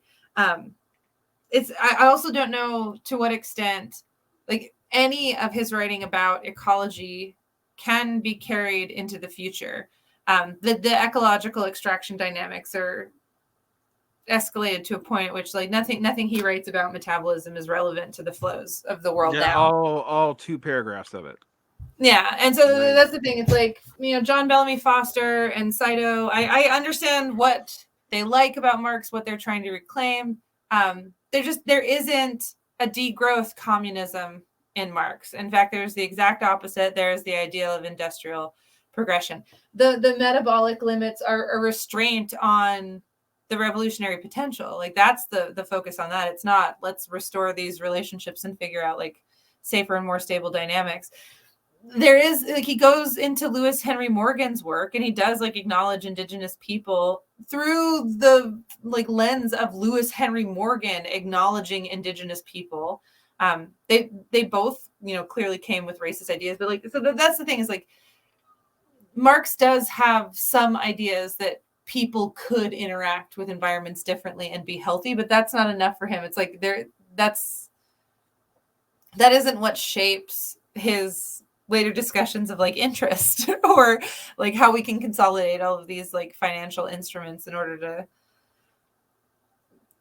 like actually analyze society. There's kinship is missing, domestic labor is missing, there's like just all of these dynamics that are missing. And instead of trying to like insert them into him or take 1 or 2 sentences and like leverage that, and I think that we can just like, we can see him, he's a pillar over here, and we can kind of like, let's like start to think ecologically and organizationally outside of these texts. And I'm personally starting from the bones and from the histories that people have, strategies that have worked sometimes for thousands of years of uninterrupted occupation in an environment. Like that's valuable information for me. I might not be able to replicate those behaviors or those life ways. It might not be appropriate for me to ever consider that, but I can still learn from it. I can still make decisions based on that. And that's ecological thinking is about, exploring differences and options, and not about falling into a single kind of thinking with the environment. There's not one ecological thinking, just like there isn't one way of approaching any of these concepts. No, but I think of the things you've said today, that's going to be the thing that upsets people the most, is that there is not one rubric.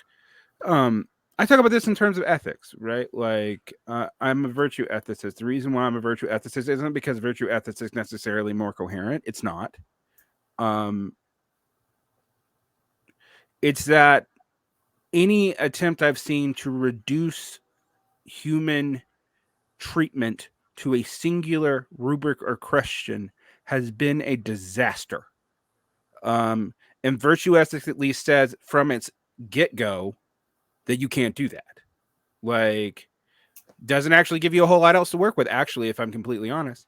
And there's this way in which pluralism really does upset people. All right. And upsets modern people, whatever that means, but people from developed weird cultures, Western, relatively rich, relatively white, although, less in both those scenarios, educated, and whatever, I forgot the other one. But it affects them in particular because there is a way in which reduction brings clarity. You have to ask yourself, though, if the reductive clarity is real. Like, if you're only seeing one element of a complex system and you're only adjudicating something by that element, are you actually understanding the entirety of the system? And this goes from even things like, okay, the greatest debate amongst even Marxists, the tendency of the rate of profits to fall. All right. How we calculate profits is not an easy question to answer, actually. It really isn't. What we are using for that is also not an easy question to answer. But just go GDP. Well, you can have a perfectly stable fucking society that has zero GDP growth.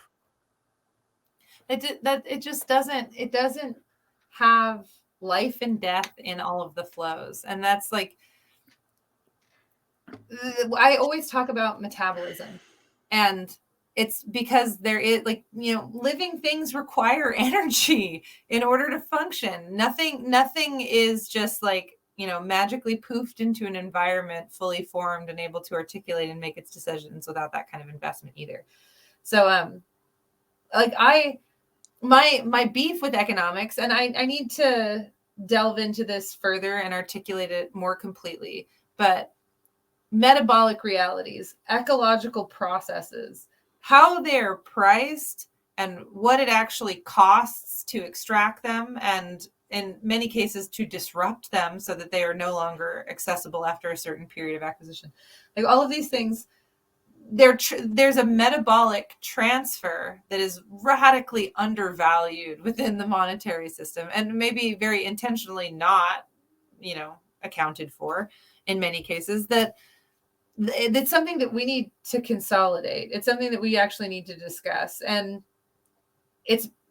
the reality is not that there's not enough money in the world to make all of the grain flow to all the places that need it. It's that we have other sets of constraints. There are other real measures and other real constraints that need to be at the forefront of our planning. And like, GDP just doesn't take enough factors into play.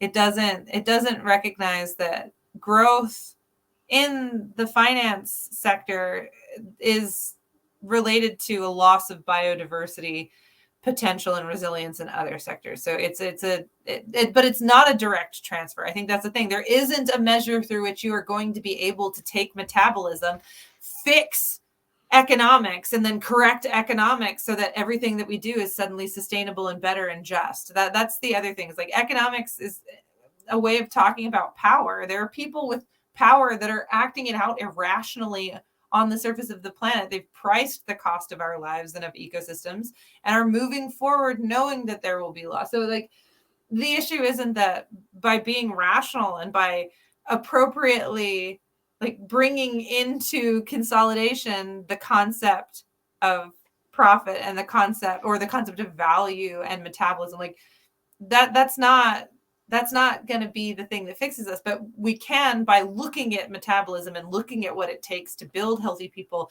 see the difference between what economics is actually communicating and demonstrating and what people need, or what the ecosystems that we manage will require in order for specific outcomes that we're looking for. So like, I don't think we can take a single concept or like search the history of the words and be able to put a few of them together and all of a sudden like solve the puzzle for everyone and how we should organize. The thought project style of writing that exists now, where people do, they'll basically come with these like a priori assumptions and just like go with me because I can prove all of it inside the piece. That's actually actively what I'm fighting against. Is like we need expanding data sets and much more observation and consideration in forming our relationships. Not because real measures are what determines our course of action, but because it can only help clarify what the paths could be. That's the thing. There's many paths. Diversity of tactics might actually be the best possible strategy. And if that's so, how can we coordinate disparate systems of organization, disparate systems of kinship, and people with different histories of violence along, like how can we organize along the goal of children and their health and well-being as a central point and focus? That's easier, I think, to pitch than many other revolutionary subjects or projects.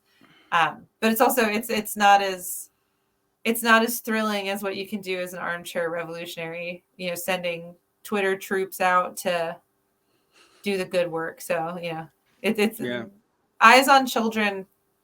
Marx needs more eyes on children. Like Marxists need to pay attention to futurity. That this is what's missing in all of it. Yeah, I always tell people that this is insufficient, utterly insufficient. But if you're going to use Marx, I would look, or Marx and Engels, I'd look as much in and admit that it was flawed and based on really sketchy 19th century anthropology, and that it had racist assumptions, but that still Engels did come to some pretty progressive conclusions. And Engels is writing on the origins of the family and also realizing its limits with what we know now. And not just what we know about the past, but what we know about people who actually still exist. I mean, like you said, it's not like hunter-gatherers are completely gone. There's a fuck lot less of them, admittedly. But like, and I guess my last point, we should ask ourselves, we asked this question about agriculture, but let's talk about industrial modernity. If it was so great, why did they have to structure the laws in South Africa and what became Rhodesia to force people out of collected pastoral lifestyles in South Africa into agricultural and industrial ones? They didn't get people doing that.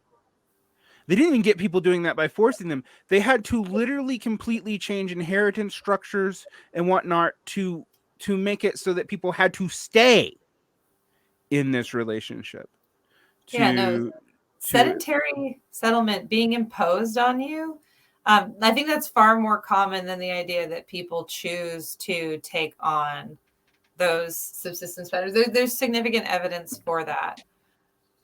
Where hunter-gatherers exist. And the reason that there are less, like the idea that there are less hunter-gatherers now than there were before, is a scathing indictment of colonial agricultural expansion and not of hunter-gatherer lifeways. We have to stop talking about the presence or absence of humans as being a result of white colonial expansion being superior. And like I don't think we mean to talk about it, but when we're like, well, everybody's industrialist now, the state is here, it's not going away. It just denies all of the ways that people have continued to resist. And if you're not interested in them as people because they don't have a military power to overthrow your state, you're missing the point. Like their existence in opposition to the militarized power of the state is often one of the most interesting drivers of their organizational styles. And there's a lot to learn from that. And On that note, Jules, where can people find you and your work? So I'm at Mimbris School and presently teaching a class on human origins. We also have a class on Punic Wars that Colin's teaching, which is phenomenal. I love reading about the Phoenicians, and it gives a lot of historical background to these like Mediterranean racisms and kind of like the inter-imperial conflicts that exist between like Rome and Persia and the Phoenicians, and how Hebrews and Canaanites play into that. So we've had a really fun time in that class. And Jared is leading modern revolutions, and so like I've been reading an extraordinary amount of Marx again. Like so, also taking care of patients in hospital, being a primitivist who uses some of the most advanced pharmaceuticals and medical devices on the planet, as I talk to you here on my video camera. Yeah. But yeah, Mimbris School is a great place. And if you're interested in talking about all of these things, fleshing them out, because the thing is, like, I don't feel like I have a really strong conclusion. I feel like I have a lot more problems than I did even a couple weeks ago. But I'm happy to talk with any of you about any of your problems and conflicts. And you can find us on Patreon. You can find Colin Drum on Twitter. He's always stirring up trouble there. Yeah, he becomes the main character of the internet a remarkable amount of times. A lot of the time, just because he gets angry at us in the Discord. It's so good. But like, yeah, it's if you like conflict on the internet, then you'll probably like good faith, intellectual discourse, and the ability to disagree with another person without having to block them forever. Mimbris is great for that. So if you want to come and argue with us, come argue. It's wonderful. We have a great time. Yeah, I am currently in your origins class, and I am in Jared's Marxism class. Although I'm missing a couple of things for writing a paper, I apologize.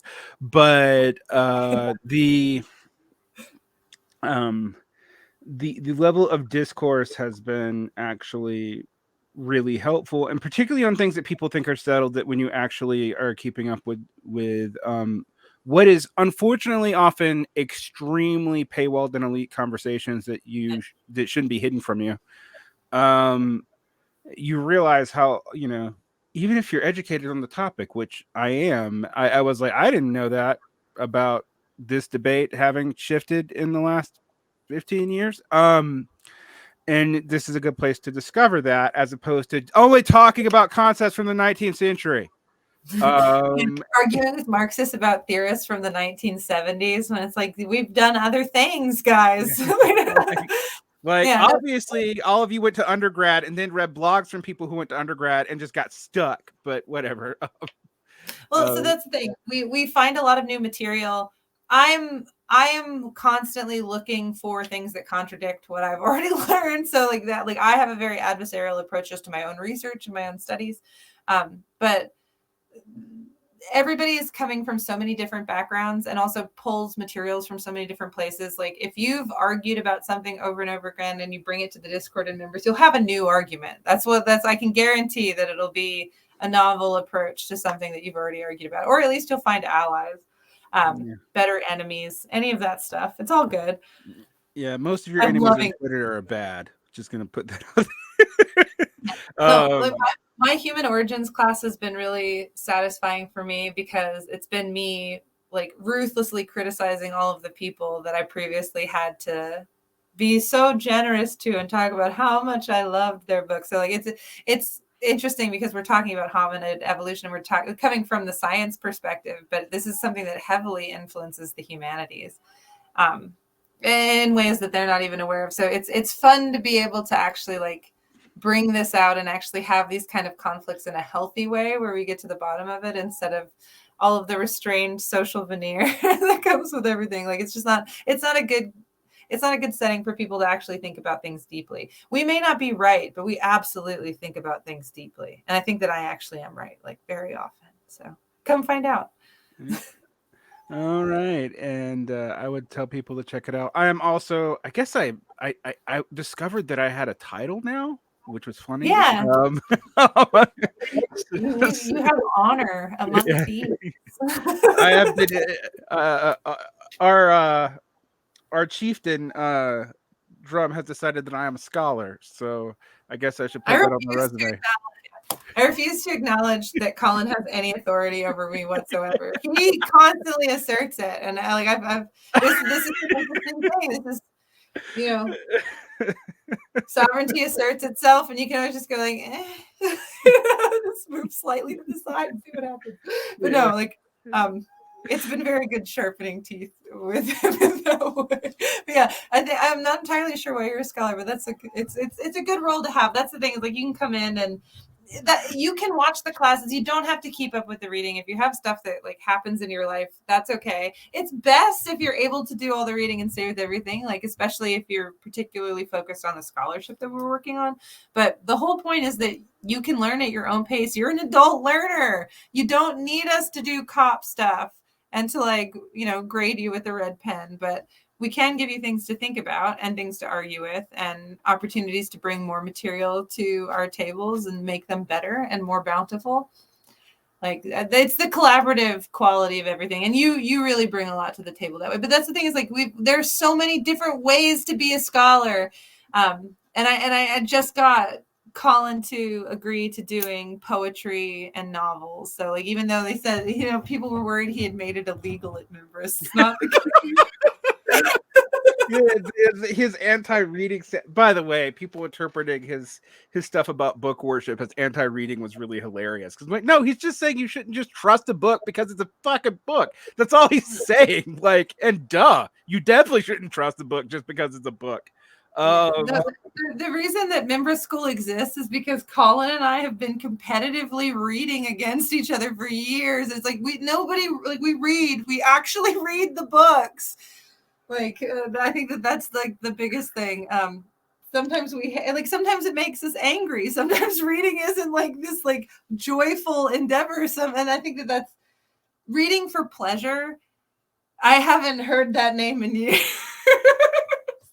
I'm reading for spite. I'm reading because I'm trying to solve history. There are different reasons to read, and like if you don't read for pleasure, if you read for power, then this is the spot. Because I'm trying to figure out everything, and I do feel like I appreciate that Colin talks about it as arming oneself, because I feel safer in the world having read all of the books that I have. I know how to respond to different things. I know how to think about things, and I know how to not think about things. Mm-hmm. And I will say, this is the last little endorsement of Member School, and I also has to out my loose affiliation with it. We do talk about things that don't normally get talked about. So, for example, I've made a whole lot of hay about comparing Abrahamic understandings of categories to dharmic understandings of categories, where I'm comfortable speaking, actually, and then also saying like we need to look at like people who understand say Dine, or Sioux, or Mexica, or Mayan, or Incan understandings of categories, where we have either strong oral traditions or written elements. We can't do it for groups that unfortunately we just don't have that for, but because I'm discovering that these things actually do matter. They are kinds of technologies, and some of this stuff, like, there are so, like, as much as I would like to blame every problem in Western culture on Christianity, this is my own, particularly Protestantism. I'm just gonna let my own bigotry be known. I don't actually think I can. Some of this stuff goes back to like the way even Islamic people use categories from Aristotle and Pythagoras. I mean, like, and you might go, well, that's real weird and idealist. I'm like, no, but it actually had material effect on the way we structured all kinds of things, including the classification of animals. So, like, it is not an anti-materialist take, and so I want people to think about that when they approach this material. And on that note, thank you so much, Jules. You give me a lot of your time, and you don't normally come on podcasts because you're the only podcast I ever come on, because the internet is a terrible place. But I want to engage other people in these conversations, and in a time when people seem extremely hopeless about opportunities for the future, there have always been people who survived. Like, if liberation isn't what you can like point yourself towards survival and think about it differently. Yeah, I would second that. On that note, goodbye.